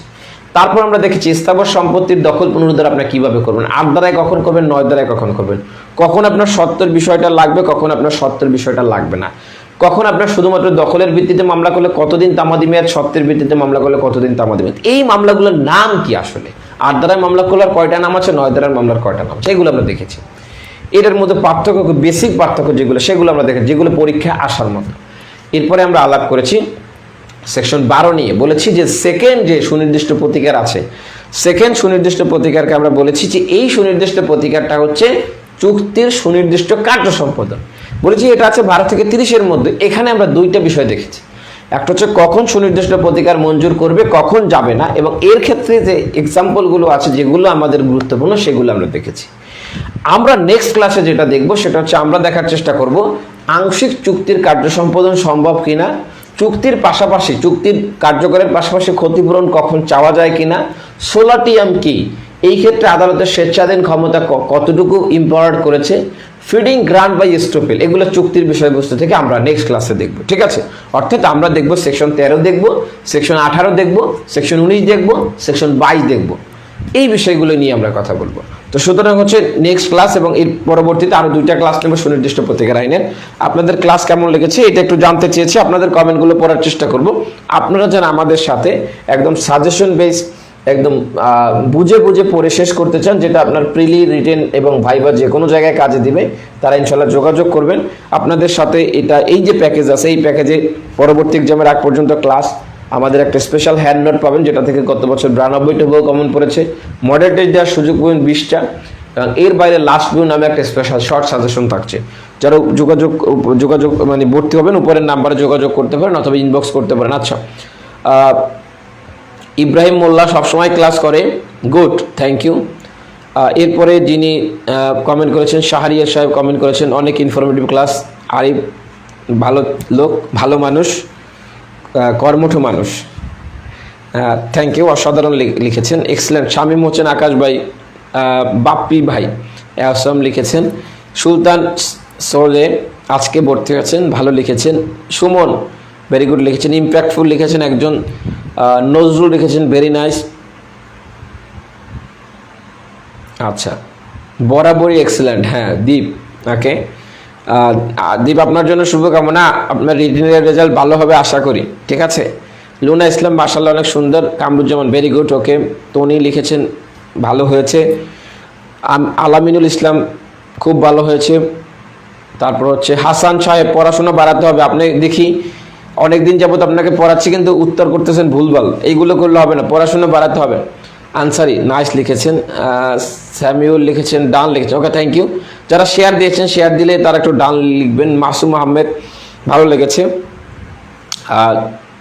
তাইফুর উদ্দিন আজকে একটু ঝামেলার কারণে 10টায় শুরু করছে, 9:30টায় শুরু করব।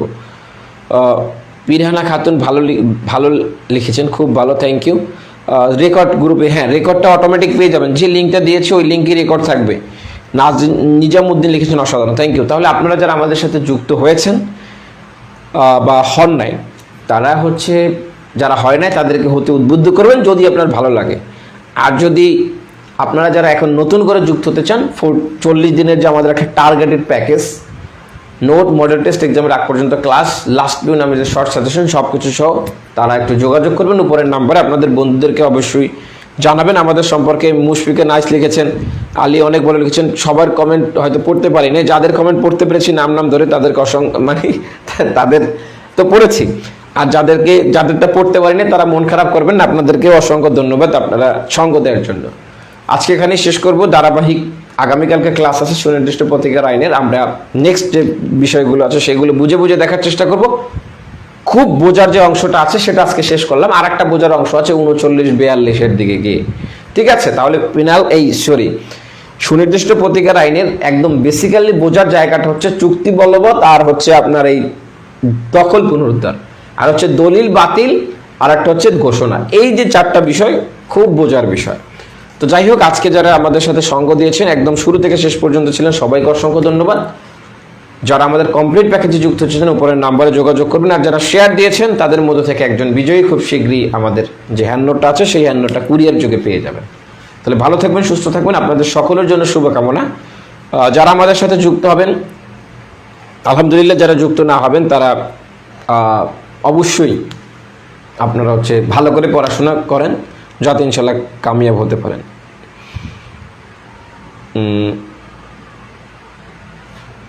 হ্যাঁ, রুটিন দিয়ে দেবো, রুটিন আজকে রাতেই দিয়ে দেবো, ডন্ট ওয়ারি, রুটিন রেডি আছে, দিয়ে দেবো, ঠিক আছে। তাহলে ভালো থাকবেন, আল্লাহ হাফেজ, শুভরাত্রি। আপনাদের সকলের জন্য শুভকামনা। পড়াশোনা ধারাবাহিকভাবে চালিয়ে যান। আপনাদের যে কোনো প্রয়োজনে জুরিস্ট একাডেমি আপনাদের সাথে আছে। আবার কোনো উন্মুক্ত সেশনে আপনাদের সাথে দেখা হবে। আর যারা আমাদের সাথে যুক্ত আছেন তাদের সাথে প্রতিদিনই দেখা হবে। শুভরাত্রি, আল্লাহ হাফেজ, আসসালামু আলাইকুম।